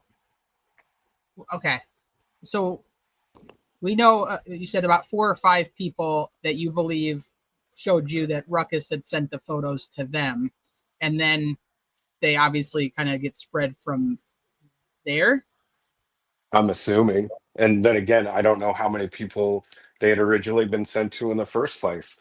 But when you and I first, got together, I was under the assumption that it was just this one branch, and we were just trying to Right. figure out how they had gotten to Snake, because the way that it was conveyed to me was this investigation into the leak, and it became such a bigger thing, was when he made that community post Right. So- And that, about having the pictures.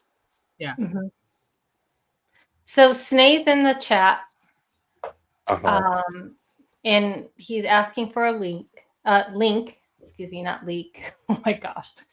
I don't know how you feel about that. We could table that for another time, or we could just not do it. But I just want to just say that, Well, I know that. I just want to say, I know that Rick, when you came in, I know that somebody obviously had told you that he was telling you he had never sent you anything, but that's not what he said. He said that he wasn't the one that sent you the crime scene photos. Oh no, Rick Snay, Fortson really enjoyed Rick Snay.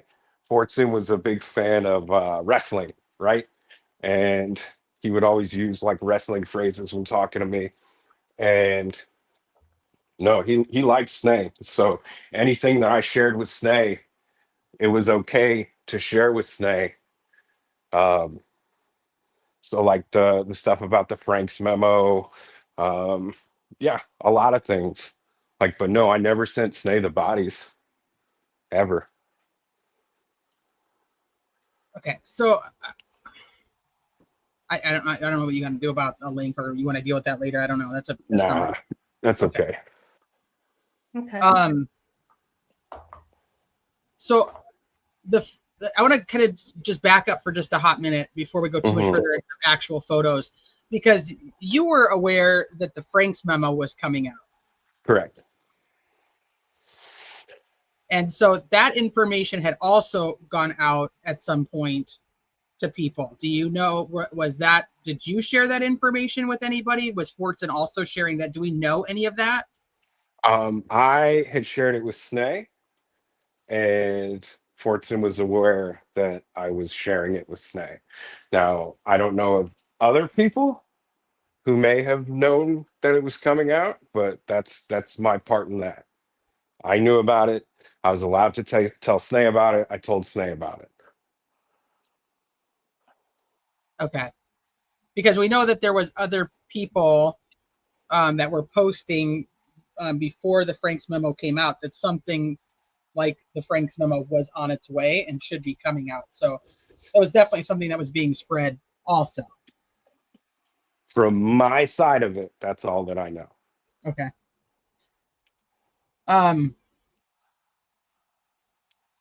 Let me see. Peggy, I don't know, do you want to go back to the photos, or do you want to? No, I think we're good on the photos. I think So we can we covered a lot of ground. can we clarify the on all the photos when they were Mhm. sent out about the distortion of the photos? Sure. Okay, so I can tell you that I have only seen the photos the way that they were sent to me, and then I saw two of the ones that had been like circulated amongst other people, and I can tell you that by those two, that in the photos, it's very clear that the photos are laid out on a table. There's pieces of paper underneath them.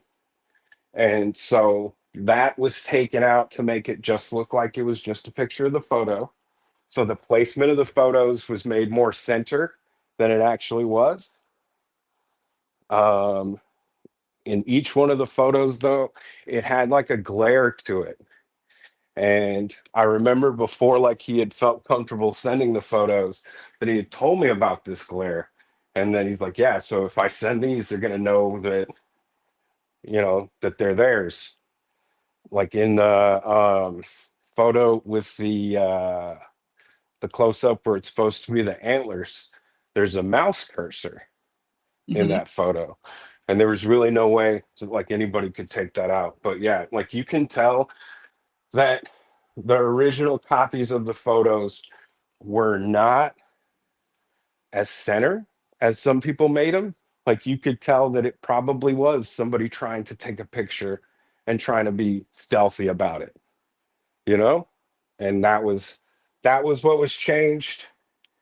Um, and then with the F tree pick, the some of the versions that I've seen compared to the original, you can tell like the lighting has been played with to, in some cases, make it more prominent, or in some cases to make it go, dimmer.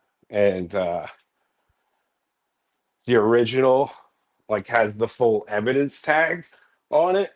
And so that was cropped out by what I posted.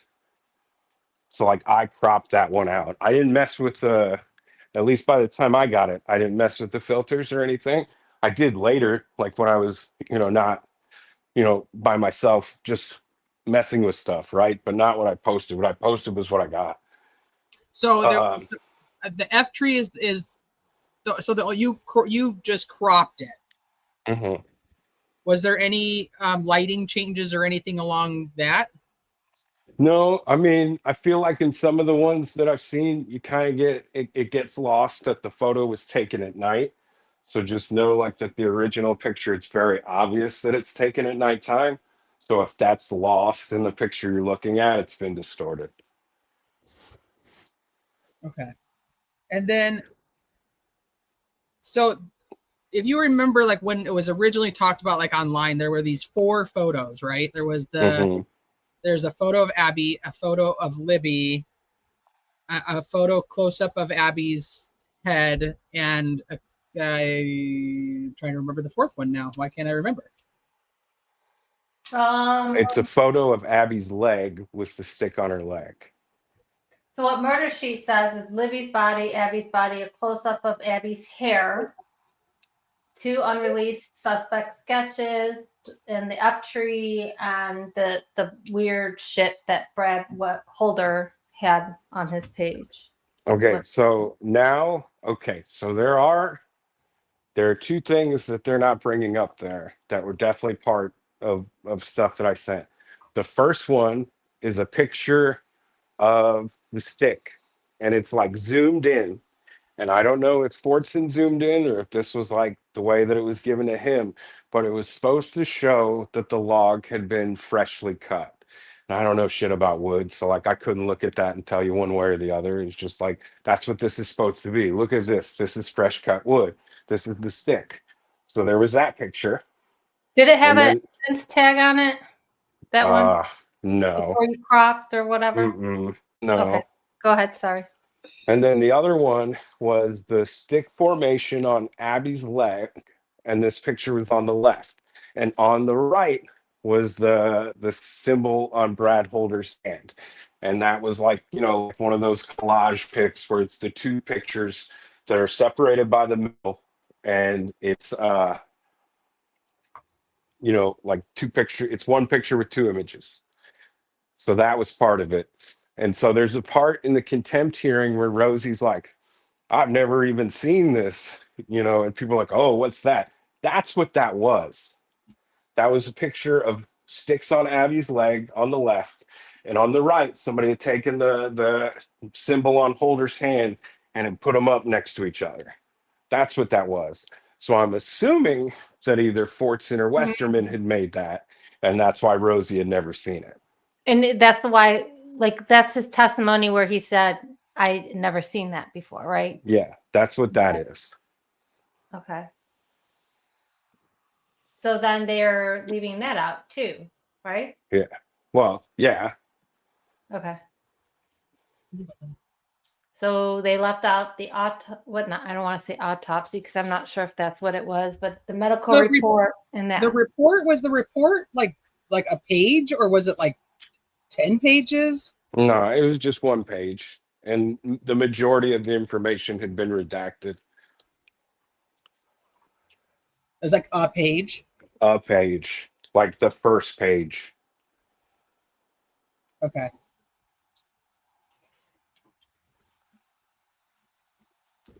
Do you happen to know anything about, like, I guess we should go back in time a little bit too, about the Woodhouse stuff. With Woodhouse, with Brandon Woodhouse, you got in contact with Brandon, because I guess I should just let you say it, because otherwise I'm leading you into what I want you to say. So why did you get in contact with Brandon Woodhouse, and how did that transpire? It has been so long since I've thought about Brandon Woodhouse. I don't really remember why. I just remember that, you know, he had made that YouTube video, and like like a bunch of other people, had reached out to him, and like there was no response. So I had sent him the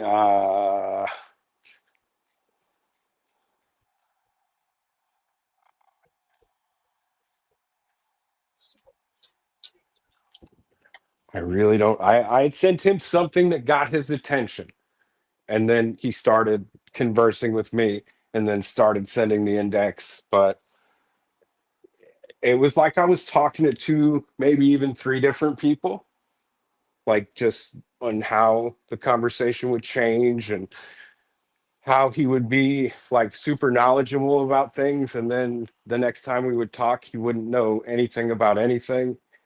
And but what was really interesting looking back on that now was I'd gotten in contact before I had known anything about the Franks memo, and Woodhouse was an Odinist. And he brought up Odinism to me before it had ever been mentioned in reference with anything. And he told me all about like Asatru and like all this other shit. And it's just really strange that they were in contact with him. And they originally wanted him to be some kind of like character witness in terms of like how Carroll County, like, you know, fucks people over type thing. But then they find out that he's an Odinist. They're like, fuck, we can't use this guy because look, they're fucking over an Odinist. And that's why they dropped him. Not because of whatever, but because you can't be like, hey, this guy knows all about being fucked over by Carroll County. Well, he's also an Odinist though. So They originally wanted to talk to him because of his being fucked over, and then they found out that he was an Odinist. Correct. Okay.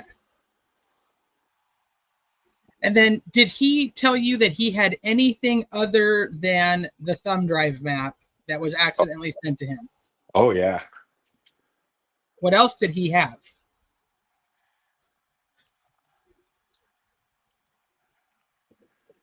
I think his case is still open, right? Or something that he's fighting right now. So I don't want to. I'm fairly certain. So I don't want to say anything that could further complicate things for him. Okay, well, did he have what? Like none of the stuff on the thumb drive is like clickable. None of the stuff on the thumb drive that was sent was clickable, or that was screenshotted and posted. Right. So that's why I'm asking, like, is there,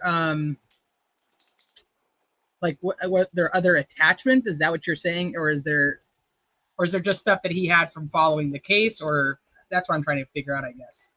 I just don't want to say anything that could, Okay. cause him any more problems than, because when all this shit first happened, like when the F Tree kid got, they went and they searched his house that day. They They were sure immediately went, they searched Woodhouse's house that day. They searched because, Woodhouse's house on like October. They'll tell you it's for some bullshit, but it was 100% because of this. Oh yeah. Oh yeah.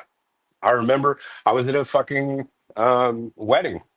And I remember that I was getting messages like, yep, they just searched Woodhouse's house. And I remember the bride and groom were having their very first fucking dance. And I get up on my phone to go tell Kevin and Anya, I'm like, hey, do you know that Woodhouse is getting his house searched? And they're like, yes. And I was like, does it have anything to do with this? And they said, no. I said, okay. But like now looking back on it, it absolutely fucking did. and how would they know his house was being searched? Same reason everybody else knew. It was on my case.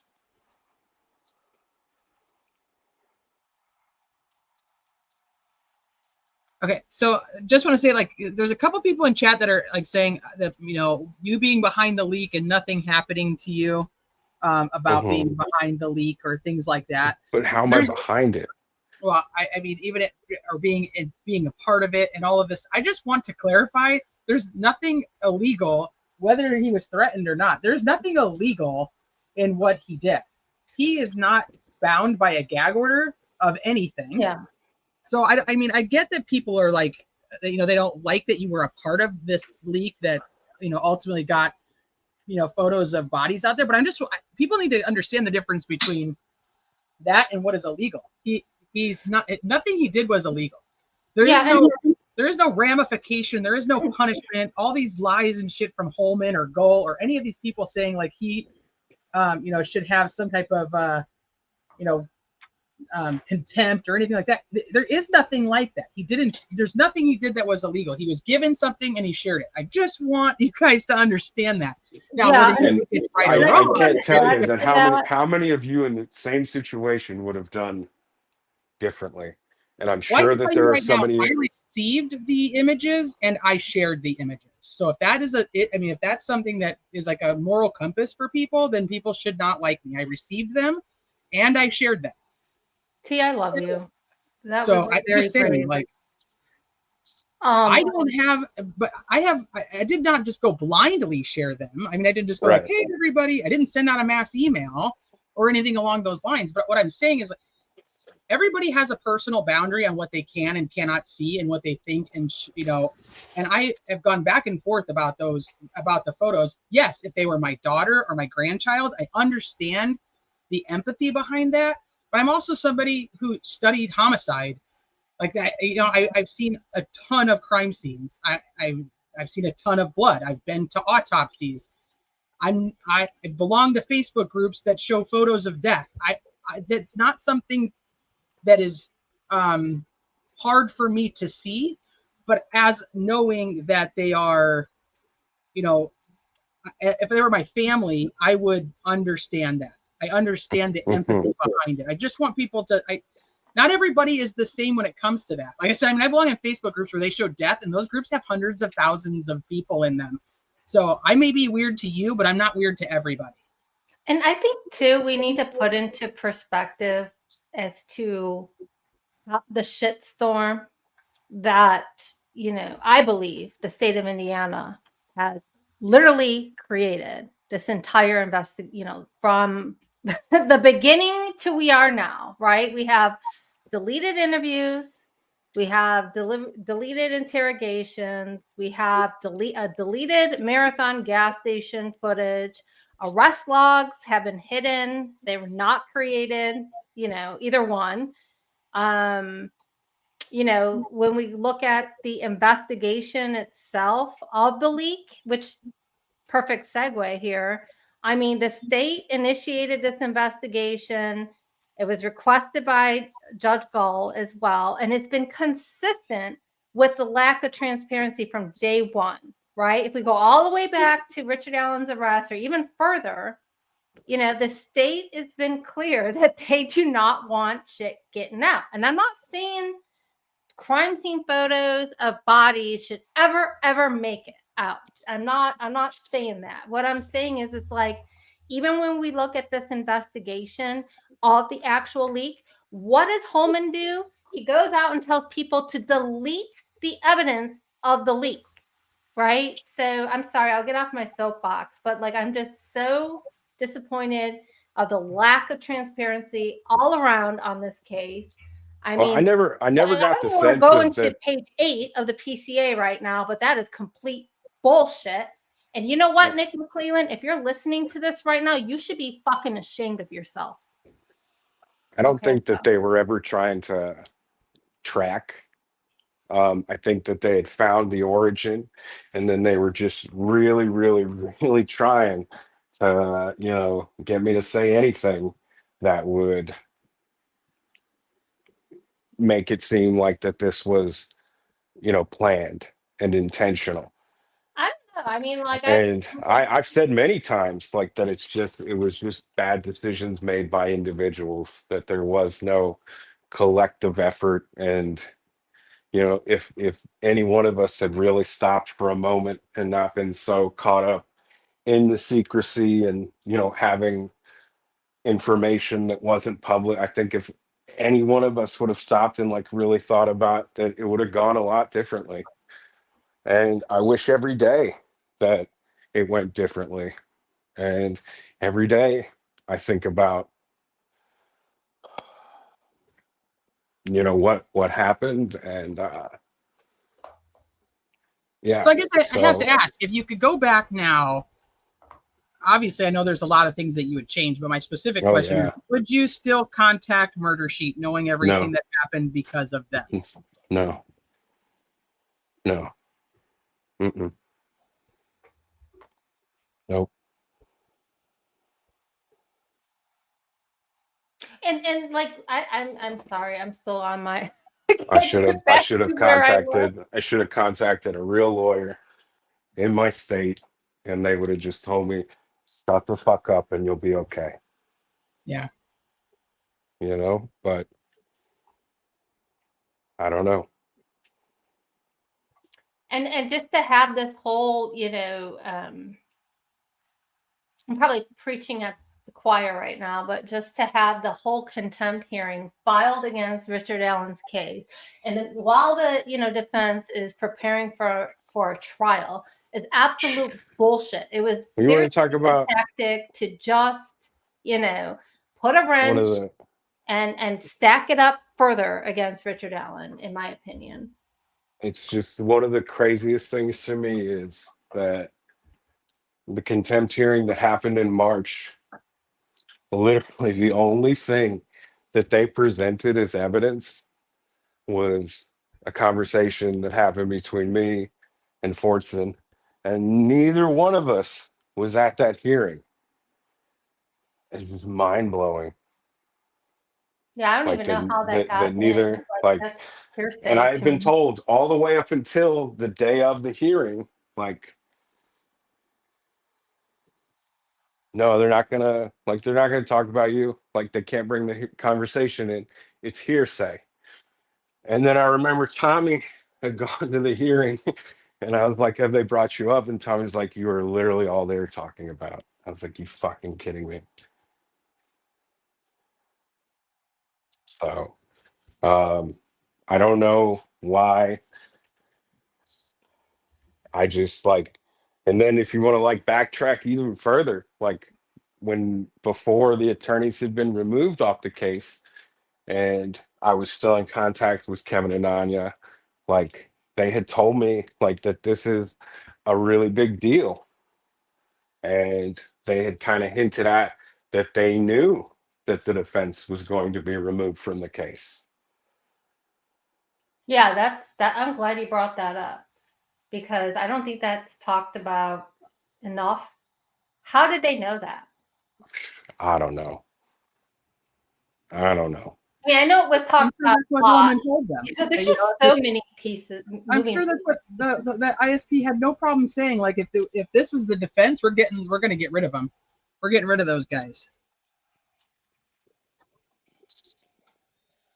And this is like all around the time where the Turca report or whatnot, right? Like, if I have that right, it's the Franks hearing or the Franks motion, and all the the defense attorneys were getting to the bottom of things. They were being withheld information, right? And then you got this tragedy that happened, and then it's kind of like that saying, and I hate like to put words in people's mouth, but this is how I feel about it. It's like, never let a tragedy go to waste, and here we go with trying to remove the defense attorneys. Like, that literally did not have to happen in the middle of trial preparation and all that could have waited. I think though that they felt like that they had to do something. Oh, is He's he cutting cutting out.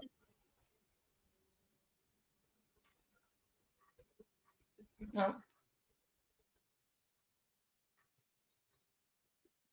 Hopefully he can get connected again. He might get booted.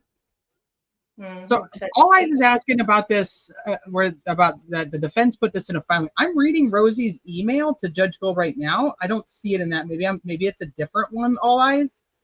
I just wanted to be able to ask, but I wanted to be able to quote what was said, and I don't remember it said. So I don't remember it said like verbatim.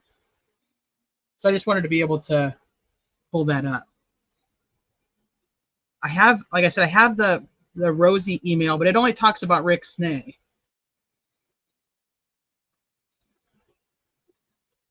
Which comment are you referring to? The one that I have on the screen, or is there another comment?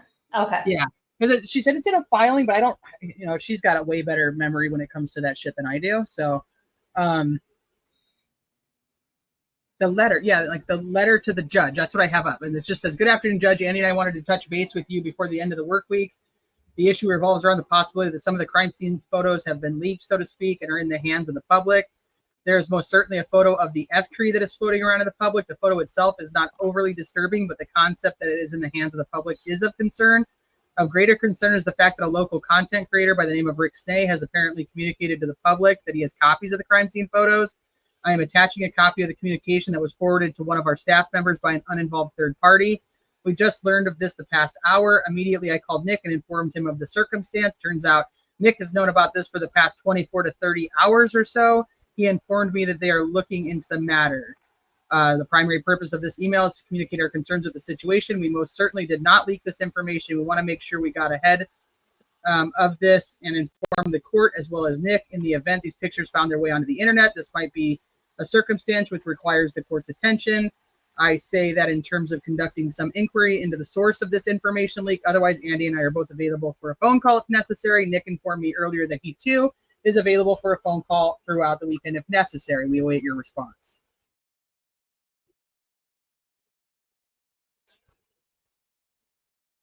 So, did you hear that, Mark? I don't know if you're. What? Oh, Sorry. Okay. So there was a question about a filing that mentions like from either Nick or Goal or communications between them or something along those lines that insinuates that you had stated that the defense was behind the leak. No. I'm just trying to find, well, that's why I'm saying that was brought up in chat. So I'm trying to find the actual filing, and while you were gone, I was just reading through one to see if it was something that was in that one. So we're just trying to find where that filing is so I can actually see what was said and how you feel about whatever was said. I don't remember it like verbatim, so I can't tell you.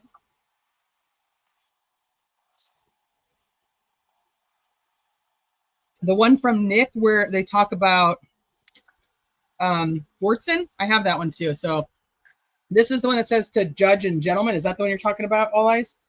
It is currently 3:53 a.m. and I just got off the phone with ISP from the phone conference that the four of us had on Tuesday afternoon, October 10th. Andy Baldwin informed us that Mitch Westerman went into his conference room sometime in August and took pictures of evidence in this case and then leaked or forwarded those pictures to an individual by the name of Robert Fortson. Robert Fortson then leaked or forwarded them on down the chain, and eventually it was made public that the documents were leaked. Robert Fortson lives in Fishers, Indiana, is employed as a civilian Title 32 technician at the Fort Wayne U.S. Air Force Base. As part of the investigation, an ISP detective went to the Air Force Base in Fort Wayne to interview Robert Fortson on Tuesday afternoon to get a statement from him about the leaked information. The goal was to, 1, gather the photos that he had and make sure they were deleted from his phone, and 2, find out who gave him the photos and who he gave the photos to. Robert Fortson met with the ISP detective but refused to answer any questions and stated he wanted an attorney. Soon after that, we had our phone conference between the 4 of us. At 10 p.m. last night, Robert Fortson committed suicide. 1 self-inflicted gunshot wound. He is married and has a teenage daughter. The initial information that I have is that his wife stated that he was worried sick about being in this situation. And the last info that I have is that Robert stated to his wife that if I just be honest or come clean about where I got the photos, I will be okay. I am not sure if this is the appropriate way to notify everyone of this, but it's 4 a.m. and this is the latest bizarre twist in this case. This is getting serious and way out of control, gentlemen. If you have additional information about this leak, please forward it on to me or ISP Detective Holman immediately. I do not want to get another phone call like this that Mitch or someone else involved in this leak has hurt themselves or somebody else. Not the emails. Okay. I don't know them. I think that's, I don't think I have. That's why I said, I want to ask the question. I know you asked it a couple of times and I want to ask him about it, but I don't know what to reference.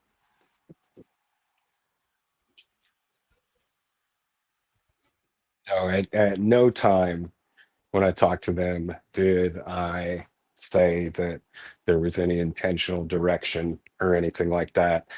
I knew which side it had come from, but that didn't mean that they, had anything to do with deciding to release the F-tree pic. Because there was never a conversation between you and Fortson that said anything like that. Like Nothing like that. They want us And to so do a lot of people to try and push the, theory that the defense did orchestrate this is there's a message that's like everything stays here. We get permission if we want to share anything and respect all no's. And he was just talking about permission between the 2 of us. And some people like to take that and, means that, oh, we have to go to, somebody higher up and get permission. But it was just permission between the 2 of us. So if anything happened in the conversation and we wanted to share it with somebody else, like say Rick Snay, that was always discussed. Like, we want to share this with Rick, so send it to him. Okay. Yeah, but just between him and I, though. No, the defense wants me to do this, or how about my guy wants me to do this? Was there any? No, none of that. Just when you would reference my guy, it would be like, my guy knows I'm all about getting info, or my guy says this or something like that. Never was it anything like my guy wants us to do this. No. And do you still remain in contact with the Fortson family?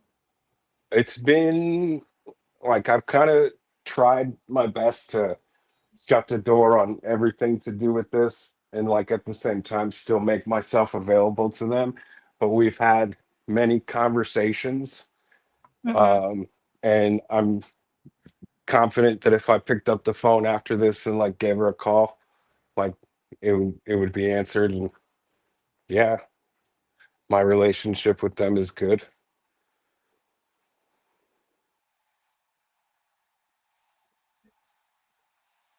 So Mitch Westerman admitted to taking pictures I of also these think it's photos. important for people to know that Westerman's relationship with them is good too. So, and they're the people's who opinion should matter the most. And so I think it's important for people to know that. And so there's a lot of questions and comments about the Fortson, trying to get a hold of you. hmm Can you expand on that if you care to? Just like I said, I was told that I couldn't have any contact with him. So I just put the chat on mute. And I didn't even realize it until later, after he'd already gone. And it really hurt me on a very, very deep level. It still does when I think about it. And I remember that I had confided in someone who I thought was a friend. And I was like, look at this. Like, this shit is like tearing me apart. And then that fucking slime ball went around and they fucking posted it. And, like I shared like a personal moment that was really hurting me and with someone who I thought, was trying to be a friend. And they immediately like fucking blasted it to everybody. You fucking bitch. Can we say who that was? I don't know who that was. No. Yeah, no. Do I know who that was? Yeah, you know who they are. Okay. So going back to the murder sheet book, that's really the intent of all of this. Sorry. And I mean, a lot of this information was really helpful. I just hope that like nobody, like that this can finally, so I don't want to have to keep talking about this, Well, I think you're at a point where people either believe you, they don't believe you, yeah, or you know what I mean? Like, there's not much else you can say yeah, to put this out there. I don't know. Like, you and I work through our own stuff, so we have like our own communication outside. I mean, we used to. We haven't talked for a long time, but I kind of just figured you bounced from DELPHI in general. right. Yeah, I don't really see you around the DELPHI streets anymore. Yeah. But I don't know. I mean, people are going to agree that you are, kind for coming up here and saying what you want. People are going to say that you're making it up, that your stories constantly change. I can only tell you my personal experience, and literally, I mean, a lot of the questions I asked tonight, I'd already asked you in the past. There's nothing different that's coming out tonight that I'm like, holy shit, that's not what you said before. I think that we can go back to like the fact that, I guess I'm going to say it this way. You were sleuthing around DELPHI, like many of us have done for many years. You got information by communicating with people about DELPHI. Yes. I don't know how many of us wouldn't do that. I think that you really become on the radar. Like, we knew about like the Woodhouse leak, but it wasn't like attached to you, if that makes sense. Like, there was nothing. I mean, I'm sure that people that were closer to paying more attention to it every day than I was, but like, we knew that it had happened, but it wasn't like something about you until all the stuff with the crime scene photos come out. Like, that's really kind of where your people really made a judgment one way or the other. I don't know if anybody quite cared one way or the other before. So for me personally, like, we've gone through our own sleuthing of the case and what do we think is real, what do we think is not real, what you thought, like, somebody had given you a tip about this and we look into it. You know what I mean? I do that with people I follow cases with. So I don't see anything wrong with that part of it. I guess for me, I have the question because I think there's people who have like a personal issue and it really doesn't have anything to do with the leak of the photos, but it's a good basis for it. Obviously, Rick's name wanted to come up and he wanted to have, what he wanted to say about the fact that you had, given him information for a long time. Is there anything else you want to add to that? I'm going to kind of ask you about some specific people that are in chat that are just like really like, is there anything else that you want to say about what you had sent Rick, why you sent it to him? Were you only sending Rick stuff that you were getting after you started talking to Fortson? Was it happening for a long time? Was it kind of like you were sending him things that you were learning and trying to find out? Like, how did that relationship start? Where did that come from? Yeah. we had definitely talked before. Like I had like gotten in with Fortson, and I had um, just like a lot of like more obscure things that I had shared with Snag and that I had shared with like a few other people, and it was that got the attention, which got me in contact with Fortson. So the sharing of information of stuff before with Rick, like prior to Fortson, was just like some Ron Logan stuff. And like one of the things was I had a screenshot of when they went to search, or not search, when they went to Ron Logan's house the morning of the 14th, and you could see it's either like a can or like a couple of orange cleaner cans, right? I had a screenshot of that I had taken from an old R&M video that I guess people had just forgot about, or it happened so quick people didn't see it. So like that was something that people thought was like super rare. Um, I had a couple conversations with Chris Todd, and Chris Todd had sent me the Dave Erskine pics, so I had those. I had the breakfast tapes from the Lifetime documentary, those What is meetings that? that they had with like Doug Rice. It was Doug Rice, Julie Melvin, Caleb Bolin, and like one Oh, or two other people.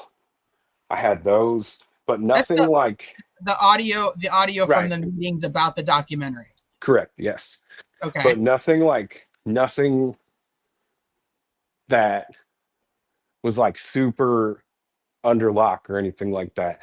I had also had like a video of the Instagram messages, like Libby's last like Instagram messages with Abby. Yeah. It's like a little minute like screen recording video. I had that, but nothing like when I started getting the information from Fortson. But I had a relationship with Snay like prior to that, where I had shared with him some of these obscure things that clearly he hadn't seen before. And then just over time, the source got better, so the information got better. Okay. So, okay, thank you, Sleuthie. What was the falling out between the two of you then? With Rick Snay, I don't Yeah. know. Like he had even like when the photo leak like had come down, like he had made like a little 10-minute video like defending me. I don't know like what made him snap or anything like that, but like I know that he had thought that I was a couple of these accounts online, like Cowboy, who was saying some mean shit about him, and that definitely wasn't me. So I don't know if like that's what started it or anything like that, but we were cordial even at the start of Fire and Ice. I really don't know, but like he said some crazy shit, so like I don't back down. Well, yeah, no, I don't mean. I obviously like things once you have the falling out, kind of shit just goes Yeah, sideways. So yeah, no, I get yeah. that. I mean, I I just really wondered don't what know. actually led to that. Like, what was the Yeah. and what about the accusation that you were leaker? Lee Kerr? Yeah. No, no. Do you still believe that leaker was Matt Sullivan? I think Lee Kerr was Don Toretti now. Okay, interesting. Would you care to elaborate on why or no? Yeah, We please. don't have enough time. Oh, okay. We've been We going need to for do a a whole while nother live already. on that. I'd be very interested to see why you think that. Yeah, there was a bunch of faux leakers. There was a bunch of accounts. Yeah, Um, yeah. okay, so then my next one is then so in this document. So this is what All Eyes was talking about Okay. prior, with the where Nick and them are saying that this essentially the you said it was the defense.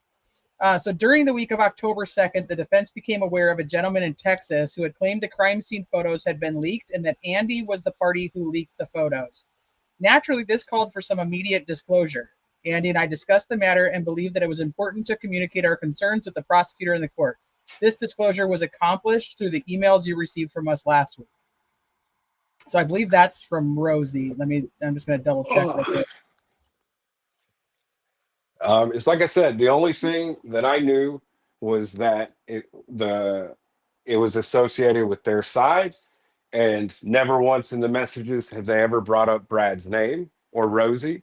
It was always Andy, Fishers, and Andy, right? And so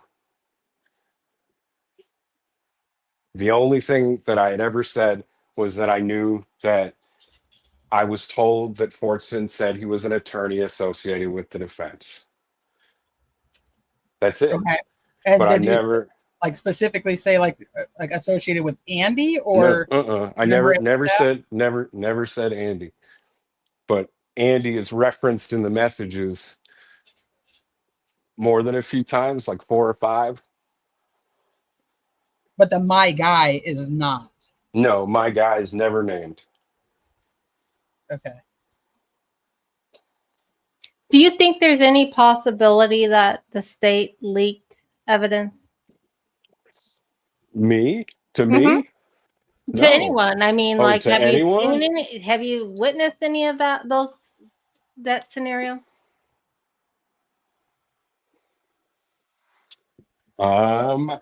I've known 1 or 2 people who have claimed that, but do I think that they're full of shit? Yeah.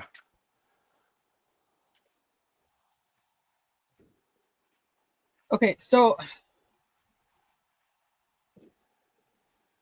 the crime scene photos, as far as you know, since you have you've communicated, like this is not about just like the murder sheet book, but with the Mhm. crime scene photos, and I think I've sent you this. If I haven't, I can. There were people who were talking about the crime scene photos of the bodies specifically being released back in the beginning of In 2020. January, right? Yeah. Yes. Yeah. So that's Chris Todd going around, and he blasted the pictures of the clothing in the creek to a ton of people and told them, I can show you the bodies. That's what that's from. That's from Chris Todd. And Chris Todd never had anything. I can tell you, Chris Todd begged me to send him the photos. Begged me. So I have 2 good questions in here. Oh. First one, is there anything that didn't come out at trial that you knew about that surprised you? Or vice versa. Mm-hmm.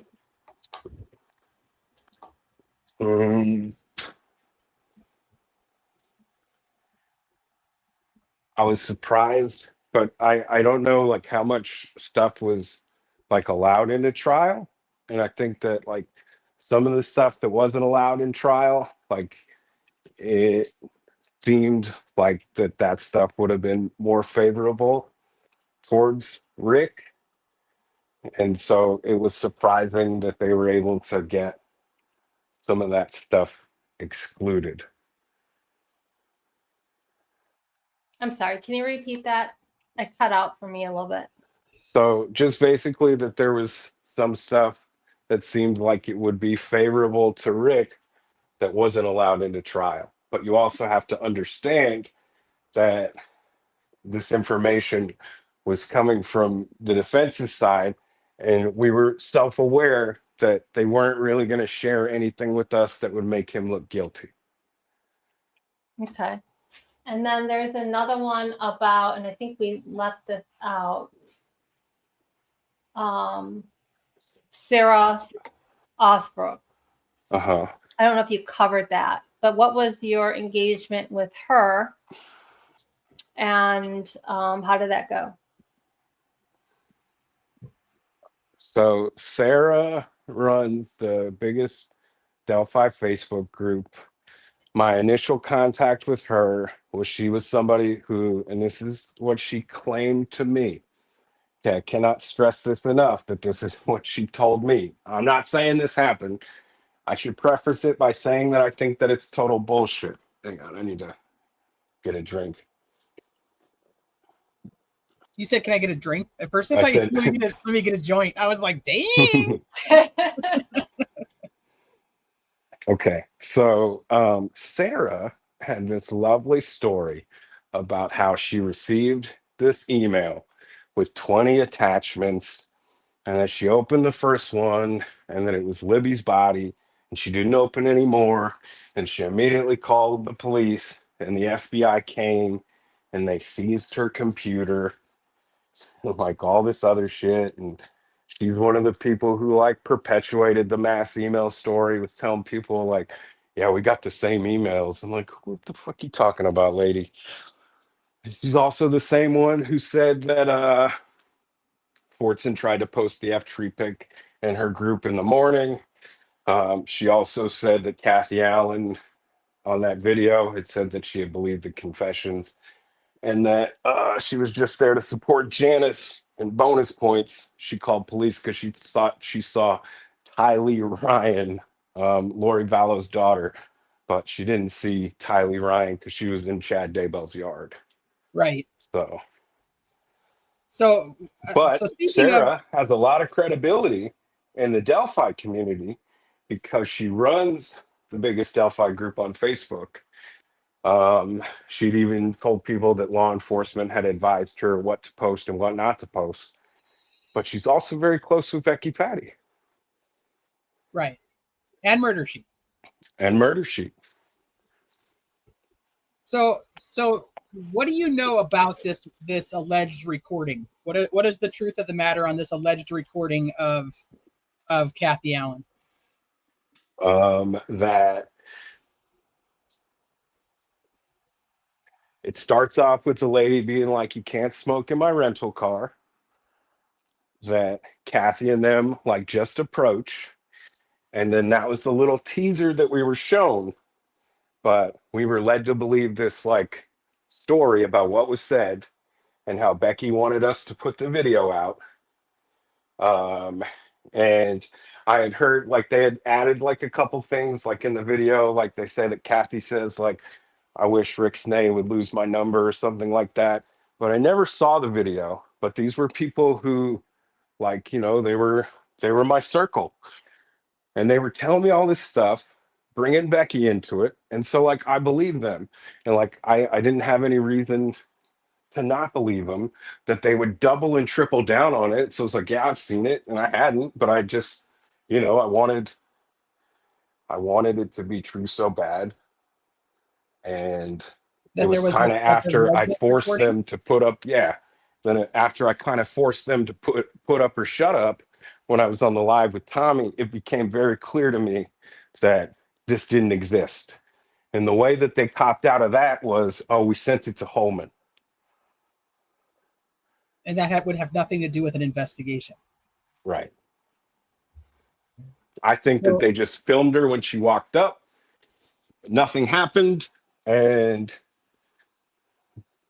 you know, what was the point of trying to tell the public they had a recording? I mean, what did you call anybody out on that and be like, why the fuck did you guys pretend to by have the a recording? time by the time that shit had started going down with me and that side, like I really didn't have anywhere to call anybody out on. Okay. But absolutely, like privately, I was like, what the fuck? Like, what are you talking about? And then they're like, there's just some kind of disconnect here. I was like, yeah, there's a disconnect clearly between you and Sarah, because there's no way Tommy would make this shit up to me. But And that was the did last time Tommy that we also talked. just believe them, or did Oh he yeah. say Oh that he? yeah. Yeah. No, Okay. Tom. Oh yeah. Oh yeah. Tommy even took off a Saturday night because we were supposed to do it on a Saturday night, and then Sarah was in the hospital, so we had to delay it. Okay. So what do you know about the chat? What do you know about the chat? What was it called? The due process chat. What about it? Where did that come from? Who gave it to who, and why was it relevant to be given to anybody? Um, it's it was the Unraveling's old Twitter. The owner of the Unraveling decided to exercise his rights and change his password and claim ownership of the account. And I think that there were a few things in that chat that may have been relevant for some people to see. And there were a lot of other things that you and I have had long conversations about Mhm. these conversations and how to take these conversations. And I went back and forth so much about them, but at the end of the day, like, they are private conversations. And as much as and how shitty they are, like that's what the majority of them are. I think the ones that became relevant are ones that could be read a certain way about having some kind of like direct communication with people that weren't supposed to be talking. As in, like with like Osbrook. Um, Osbrook, Weineke, Mata, kind of making it seem like that they had like direct lines to information from Brad and Andy. Okay. So I don't. What are your thoughts on that being public?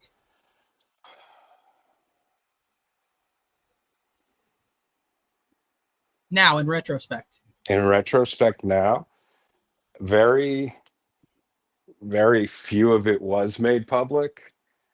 And I don't know.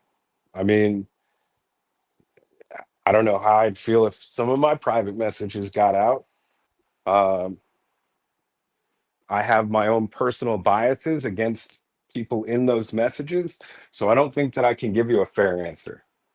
Like, personally, like, fucking burn them all in there. But from the bigger picture of it, like, private conversations are private conversations. And if something crosses a line,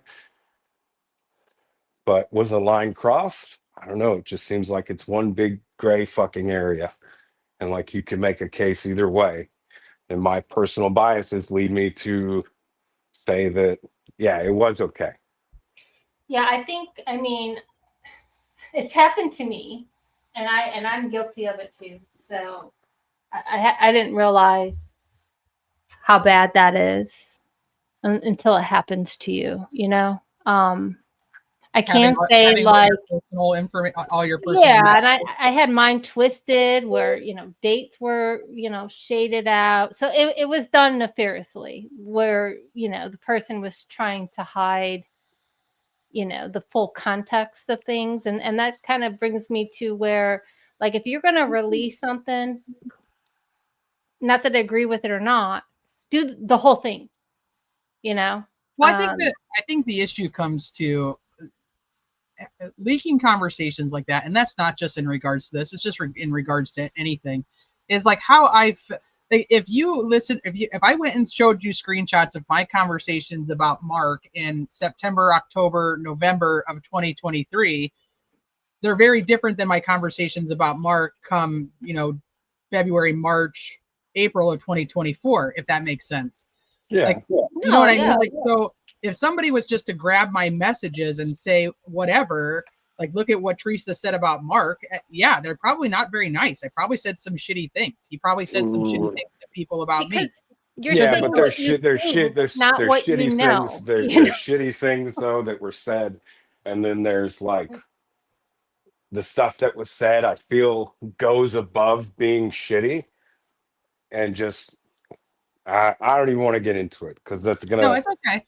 But I didn't have anything to do with that. So But at you the had same nothing to time, do with it going from who from the original, like, whenever the account was taken back, I had no idea that that was going on, or what all was in there or anything like that. I didn't know. I found out later, and where I was referenced in there, like, they made me aware, but there were things that were being referenced in those conversations that were talking about doing things that would directly affect my real life.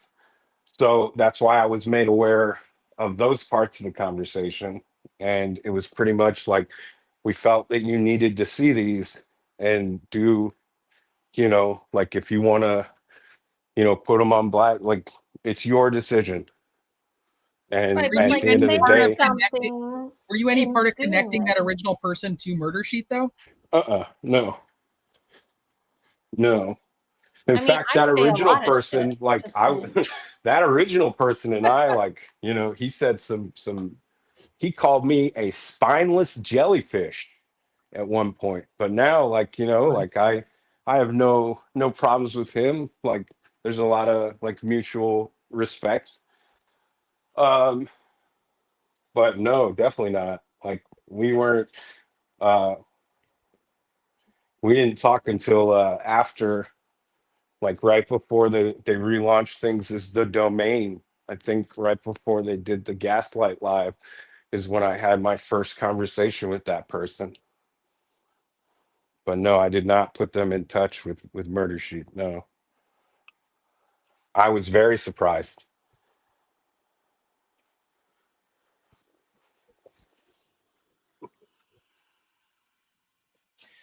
Now, there's been some discussion about misinformation and disinformation that people are pointing their fingers at you at. So a lot of times, what would happen is that people who I trusted would give me information that they swore up and down was true. Uh-huh. So I would believe them and I would back them. And people would just assume because I was backing something that made logical sense that they had either put together or that they had told me that they had gotten from one of their sources. And then also, too, people would take their own bullshit and attach my name to it. So it was a mixture of both. And did you intentionally do that at There times? was there was one time where I intentionally did that with Ruckus, yes. And that was after I had found out how hard I had been fucked by him. What was it? Just curious. I couldn't tell you. You want to talk about the motorcycle cover? I don't really remember how that got legs or anything like that, but you take bits and parts of that from Norok and Sarah, and then a little stuff from the search warrant and stuff that stuck out. And Fortson had talked about the motorcycle cover and how it was probably tracks that they had, and that was the story that we had, and the rest got filled in by tons of other people. He also mentioned something about blood. At the Weber garage, yeah. But if you see, that comes from him. I've shown you those messages. Mm-hmm. So That's why I'm bringing it up. that coming from him, like I just assumed that it was just as true as everything else. It came from Fortson? Yeah. Yeah, I Oh, have okay. the message. Let me And see. so did the motorcycle cover with the tracks.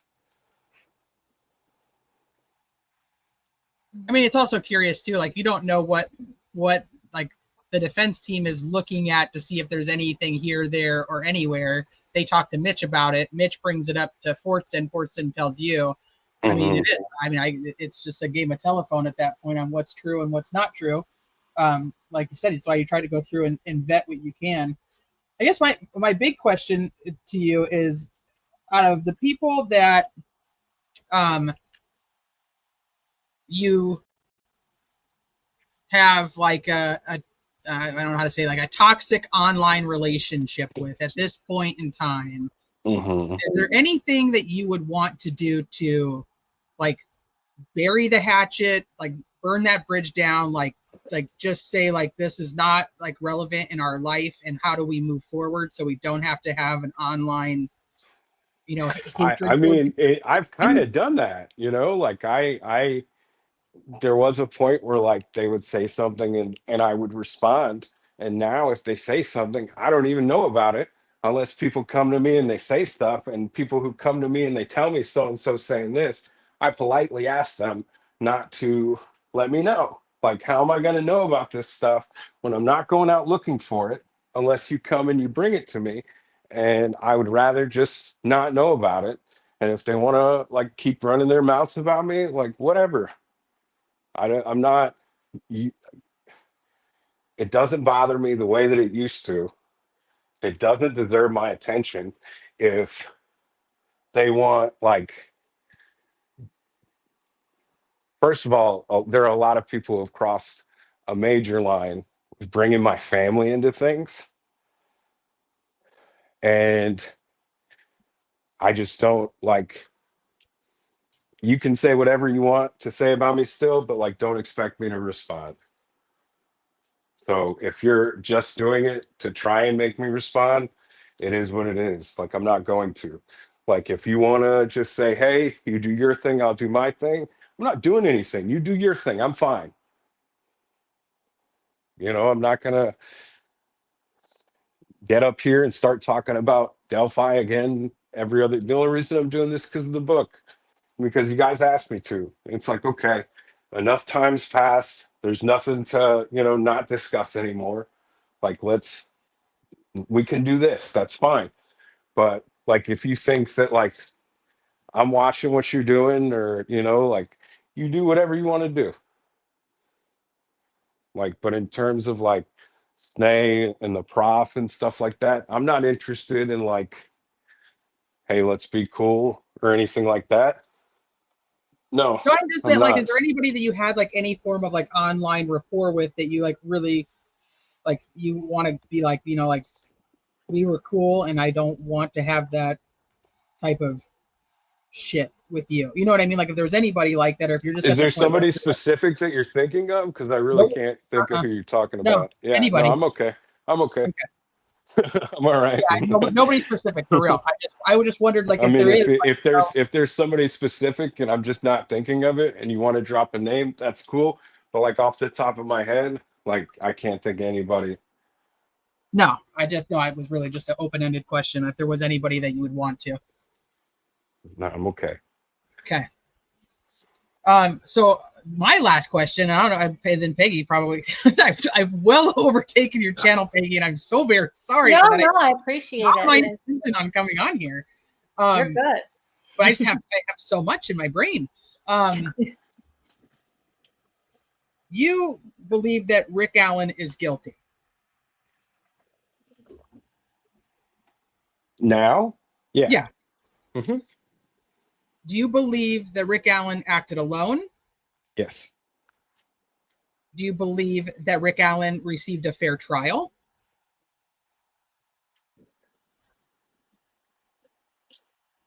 I'm not a lawyer. From your vantage point as a deep in the heart of Texas man, do you believe that Richard Allen in Delphi, Indiana received a fair trial?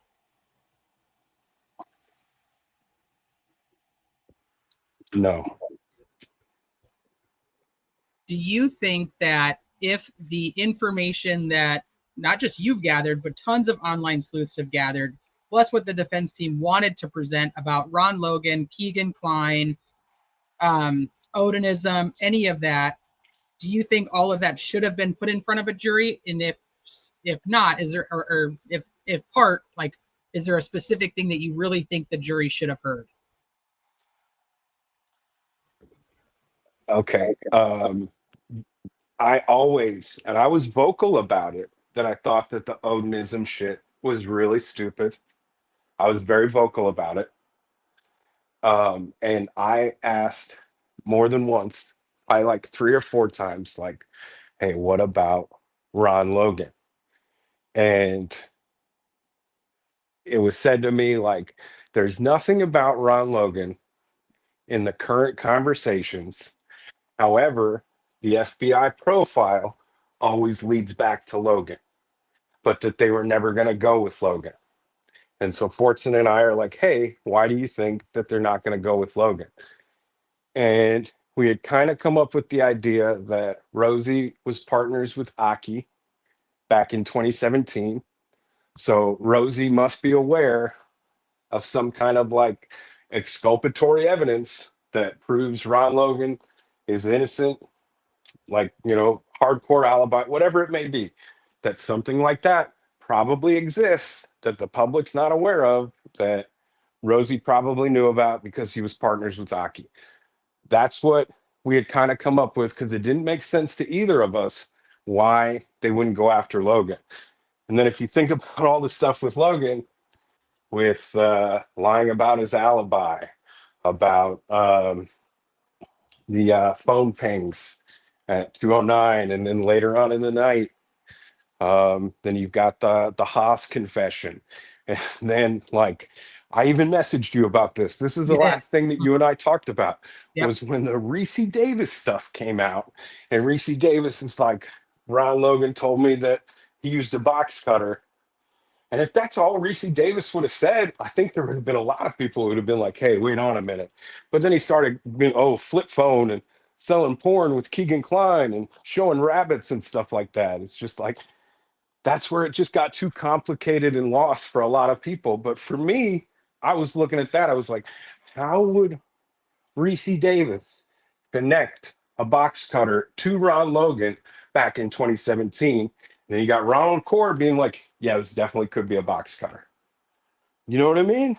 Yeah. So I feel you like think- that if you present everything against Ron Logan, that is enough for at least one person to be like, are we sure it's Richard Allen? Because Ron Logan lied about his alibi, lived on the property, was tipped in by a bunch of people, and he confessed about a box cutter to this person. And he confessed to his cellmate. But you, Yeah, but that you don't think that's enough for you to think For like, me? holy shit, maybe Richard Allen isn't the guy? It's like I said before, that it's just so obvious to me looking at it from this way, that there has to be some kind of reason why they didn't bring Ron Logan up, or they didn't try and bring Ron Logan up, because it's not like that these are like hidden obscure facts.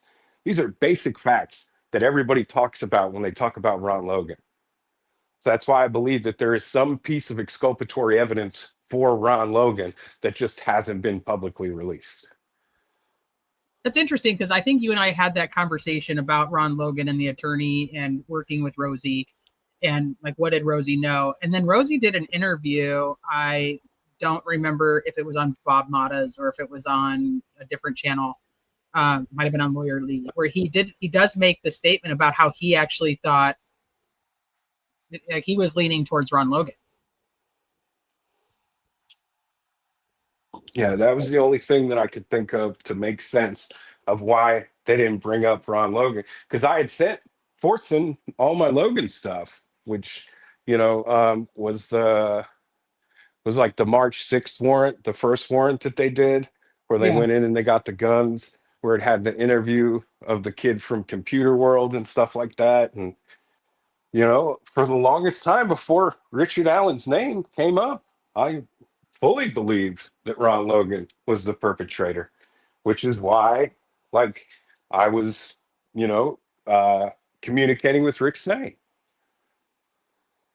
I mean, they couldn't bring up anything about Logan come trial because Right. Yeah. But it didn't even seem like in the motion of Lemon Lime, when they were, presenting third party suspects, didn't they only spend like maybe 90 seconds on Logan?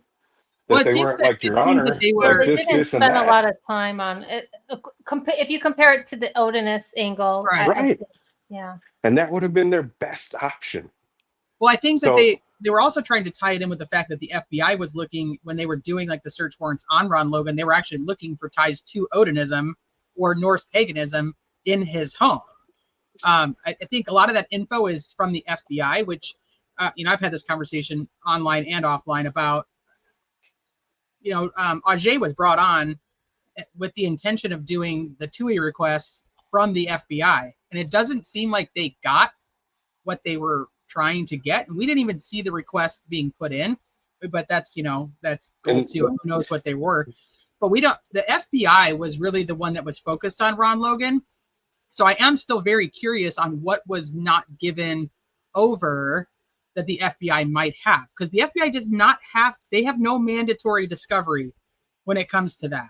They do not have to turn anything over. You have to actually request it and get it approved. And I think the FBI holds the majority of the Ron Logan info that we don't publicly know.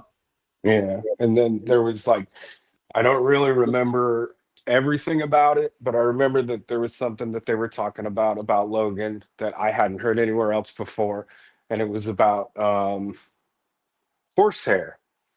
And like I don't know anything about horses or anything like that, so I don't know if it was like a rare breed or something like that, but it was just basically trying to say like that this is a rare horse, like only Logan like would have this horse in the area. Like he used to travel around like the Mhm. United States selling these horses and stuff like that. He used to go to Hamilton and sell to the natives and stuff. And the FBI did some kind of report. It has a name, but essentially it's like what they do is they take certain aspects from the crime, the victims, the time of year, the surroundings and stuff, and then they do like a nationwide search of like crimes that have like similar patterns and stuff like that. And just basically like that they could the hope was that they could match up similar crimes that happened in different states when Ron Logan was in those states at like horse shows and stuff like that. Yeah, I wonder if like what you handed over ever made its way to the defense. What do you mean? Well, he said he gave Mark. Didn't you say you handed over everything you had on Ron Logan, like a file? Oh, a Fortson. Oh, like if Fortson ever gave it? Yeah. Yes.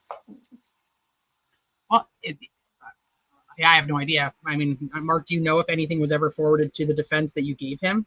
I don't know about the Ron Logan stuff, but there were a couple of things that like I had brought up that like it kind of came back to me like elaborate, you know what I mean? But that was never like Ron Logan stuff. Like the Ron Logan stuff was just like, okay. But then like, like sending something about somebody else or like Jeff Stankard, right? They were super interested in Jeff Stankard.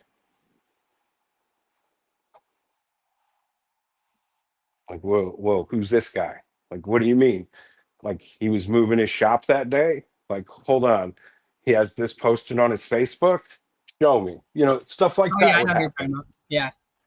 But with Ron Logan, there were never any like follow-up questions or anything like that. So Andy had said, and I think his last interview he did with Andy Baldwin said in his last interview he did with Bob Mata, that like one of the things that he did not do during the course of Richard Allen's case was like take anything that like social media had to say as anything. Like he essentially like he would kind of look at some of the emails and stuff, but that he did not prioritize them or think that they were that important. And he said if he was to get back on the case, if there was a new trial, that was one thing that he wanted to do was to listen to more of the social media stuff. So I'm wondering like if that like anything that was turned over from Ron Logan from a internet sleuth to another guy, which is not a guy who even works for him, as in Mitch Westerman. Like how Yeah, much I would don't think if I had to guess, I don't think that anything really went back. Maybe one or two or things went back from it, but I would say the majority of the stuff, like it would be between me and Fortson, go back to Mitch, and it would just stop there. Probably.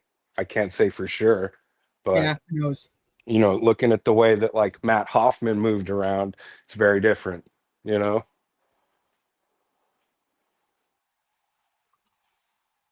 Because like Matt Hoffman moved around and collected information and did this and that, but they didn't know anything about the Odin report or the Frank's memo before it came out. They said that they found out with everybody else, So Matt Hoffman was getting info from that side of things, but not really like sharing anything. And then it just seemed like Mitch was just like taking everything, and we were just kind of having like an open discussion amongst the three of us. And I don't know if anything that I gave him or Fortson gave to him was gathered for any kind of like bigger purpose other than personal. Yeah, now you'll never know. Nope. I've never talked to him, Mitch Westerman, never. I guess at this point, like the only thing that even proves that Mitch Westerman was the one who took the photos is literally just Mitch Westerman saying it. Yeah. Like there is no actual evidence that supports he took the photos besides him. Right. They never confiscated your phone or asked like download your phone or nothing like that ever happened. And I know They like don't when do that, T. right, I know I was gonna say like that's what I'm like. Yeah, they don't. All the people that they supposedly contacted about these photos and leaks they never did anything to ensure that they were deleted or that the conversation was even what they said they were.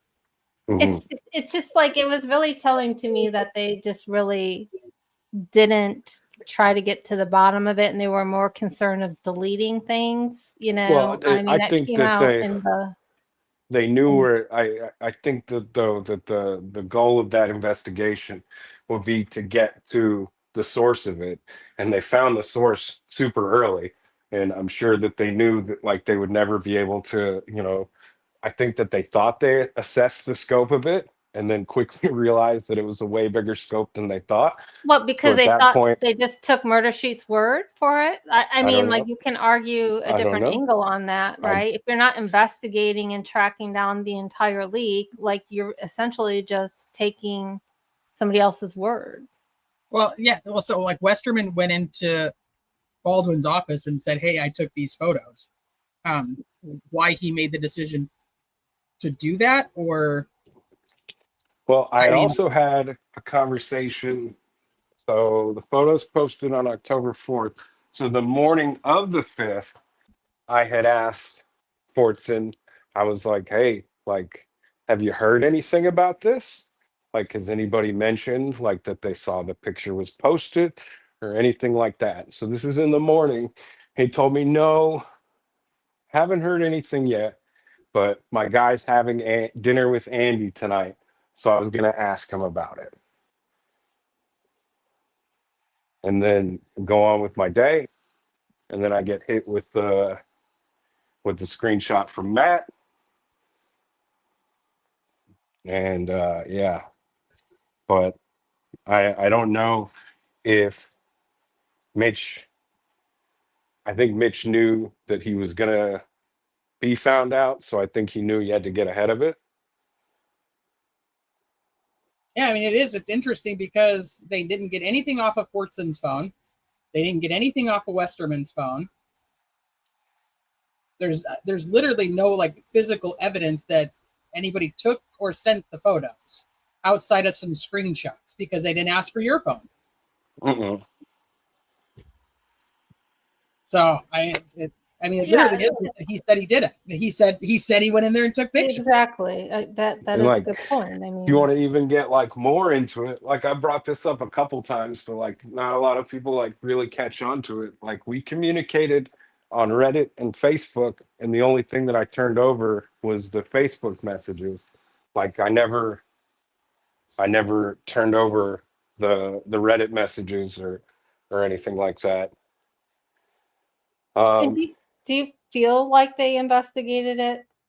Like I said, I Finish think the your only thing thought. that they cared about was where it came from. And then they found out where it came from, and then they were trying to like figure out if it was intentional. And then I think that because of what happened with Portson passing away, I think that they really had to feel like that they had to make an example out of what happened. But what was And your follow up with whomever? Was it McClellan or Holman that was directly contacting you? Like, did you follow up? Did they keep you up to date or ask you follow up no, questions? nope. Mm-mm. And then when we were doing Fire and Ice, there were so many people who were like, watch what you say. Like they're watching everything you say. It's like, I don't think so. Yeah, I So don't think anybody's watching shit. Yeah, I they don't think got so. to just so everyone's clear, they got to Mitch to Fortson. How? Can you explain that one more time, please? How Mitch sent them to Fortson? No, how? Okay, How did they, being the state, get from Mitch to Fortson? Oh, so they got to Fortson, and then they went from Fortson to Westerman. And they went from Fortson to Westerman because Murder Sheet had Fortson's name, and they went to his Facebook account. And like I said, nothing was locked down at that point. So they see, Mitch Westerman tagged in these photos.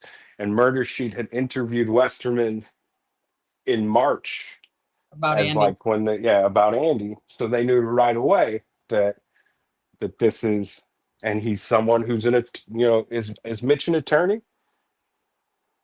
No. But he's like, he went to law school, but he didn't take the bar. Mhm. Correct. Right. Okay. So, there's the attorney, I'm using air quotes here, who's associated with the defense. And that's how Fortson presented himself to me.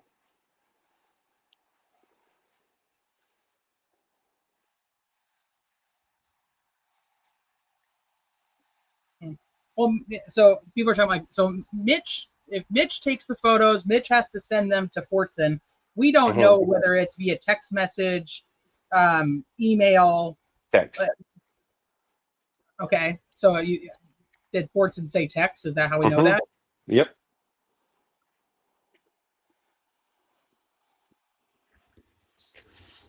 Because we both talked about how neither one of us were like a big email guy. And like I hated how I talked about how I hated how the school like just communicates via email. Like I wish I could get like a phone call Yeah. or like a text, because like I'm not an email guy. He's like, yeah, me neither. I was like, I don't talk to anybody on email. I just text everybody.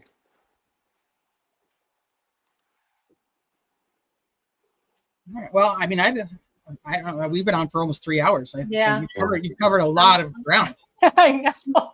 Is there, I'm running on fumes is there right anything now. else that you like we didn't ask you that you're like, I need to say this before I don't talk about this shit anymore? Or I mean, if there's anything, go ahead. Otherwise, I'd prefer not to, beat this anymore than we already have. I do want to make it clear that, from my point of view, that this was not something that was intentional, and there was just a lot of poor decisions made by individuals for self-serving purposes, including myself. Like I'm not trying to act like a victim or anything like that. I very much know that I'm not innocent in all of this, and that's something that I live with every day. And just because there was no like legal punishment doesn't mean that I haven't gone through and go through on a daily basis, a lot mentally. So shut the fuck up about things you don't know about. Oh, you just mic dropped, huh? we do have to have you change your name though. There's no way you can keep that name. All right. If you're coming back on any platform, you've got to just do MRC. Or just Real Dragon, because Yeah. Oh my gosh, thank you so much, both of you, for being on here.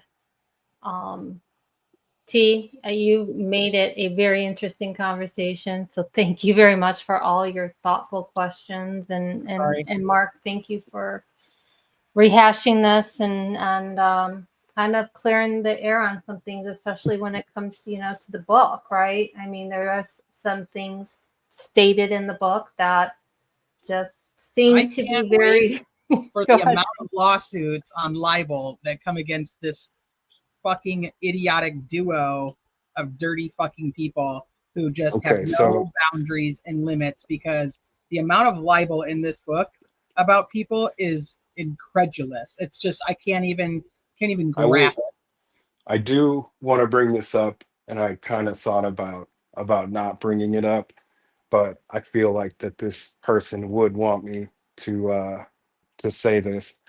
So I feel like that the people's opinions who matter in this the most are the Fortsons and how they feel about the situation. And in the last conversation that I had with them, they had told me that they were most upset with the murder sheet and how this was handled. And, you know, we had talked about how that they had tried to directly get in contact with me almost immediately, but we didn't have a conversation till a lot later. And it just seemed like that they were just trying to stop that from ever happening. And that the Fortson family has blocked the murder sheet and does not like how they handled the situation. And No, that's it's all for 100% self-gain. true. Yeah, 100% true. And I don't Dirty like how people do Holman dirty So I things. handled the think situation either. You I know, think that their opinion, at least to me, matters more than absolutely anybody else's. And I know that that's how they feel. And I've made my peace with them, and that's what matters to me. And so for all the people who want to say, you know, terrible things about the situation and how I should, like, I've made my peace with them. It's like I said, I live with on a daily basis things that I grapple with about what if, and I go back in my mind all the time and I do things differently. And like I said, that's something that I'm going to have to do and struggle with for the rest of my life. But at the same time, it's a situation that I put myself in. So like, I'm not saying this for sympathy or anything like that, but what I needed personally in order to be able to even attempt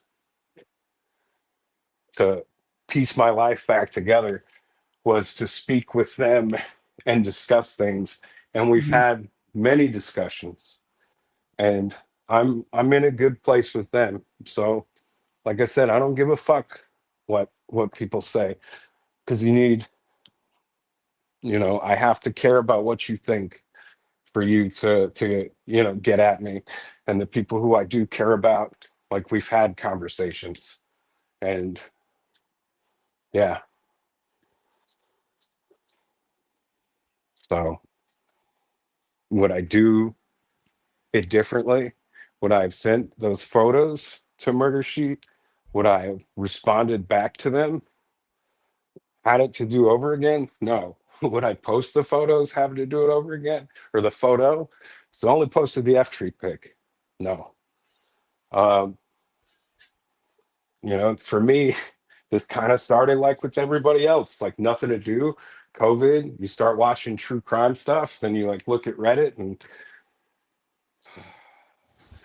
well, too, like the fact of the matter is that this was like a storm waiting to happen. In my opinion, is it right that what happened? Absolutely not. I just You know, thought like that I Becky was Patty fucking, did state, like this is, you know, generational, and I do agree with her on that. This is, you yeah, know, and I lost you know, sight but of a lot of things, and you know, hyped myself up in my own mind of being like this, like, you know, modern day, like fucking Sherlock Holmes. And when it gets down to it, like, I'm just a nobody, like everybody else who made some bad choices for attention. And it's a shitty thing. And, you know, like I can't go back in time and change things, but like, I know what I did. And like, I know that it's like I keep saying, I'm not looking for sympathy or anything like that. Um, and I deserve whatever hate you want to throw my way. So don't look at this as a way of me trying to like weasel my way out of anything or anything like that, because it's not. This is just me just telling you how things happened from my perspective. And now looking back at those things with more context and hindsight and just where I am now uh, on the whole situation. thanks, Mark. Well, thank you, Peggy, for asking me to come on. I thank you very much for having me and allowing me to just say whatever the hell I wanted. Of course. Of course. I just, just want to get behind the truth, get to the truth and try to get more information. That was my objective here. So go ahead. I'm sorry. I didn't mean to cut you off. Oh, no, you're good. And I just thanks, Mark, for coming on. It was good to talk to you for a hot minute. Like I said, it's been a long time. So no worries. I'm glad the kids are doing well. Yeah, I'm doing well too. Just because it's different doesn't mean that like it wasn't the best decision for everybody. So I'm doing good too. Good. I'm glad to hear it. Yeah. I'm gonna go pick up my daughter from gymnastics. So it's been an event, I tell you. So thank you guys for thank you. All right, I'll talk to you guys later. Bye, chat. Love ya. Bye. Thank you once again. Bye, everybody. All right, I think I'm just going to drop off with everyone else. Thank you, chat, for attending, and there were some great questions in here and great feedback. So thank you for that. And yeah, that's about it. Oh, and thank you to my mods. Right, like they were working overtime. I'm looking at some of the some of the trolling and thank you also for letting the tough questions to go through. Right, so awesome job. So have a great night, and thank you once again for tuning in. Take care, everyone. Bye.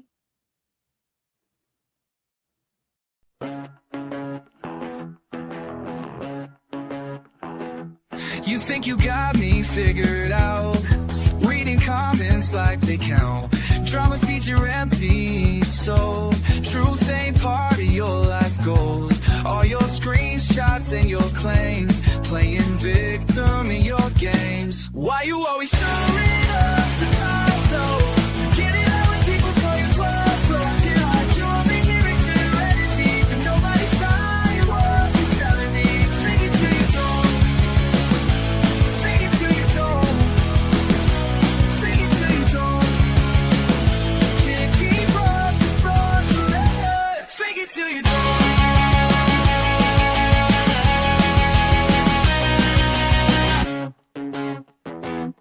Posting receipts that don't add up, manufactured drama cup, overflowing with your lies, time to cut you down to size, all your stories fall apart.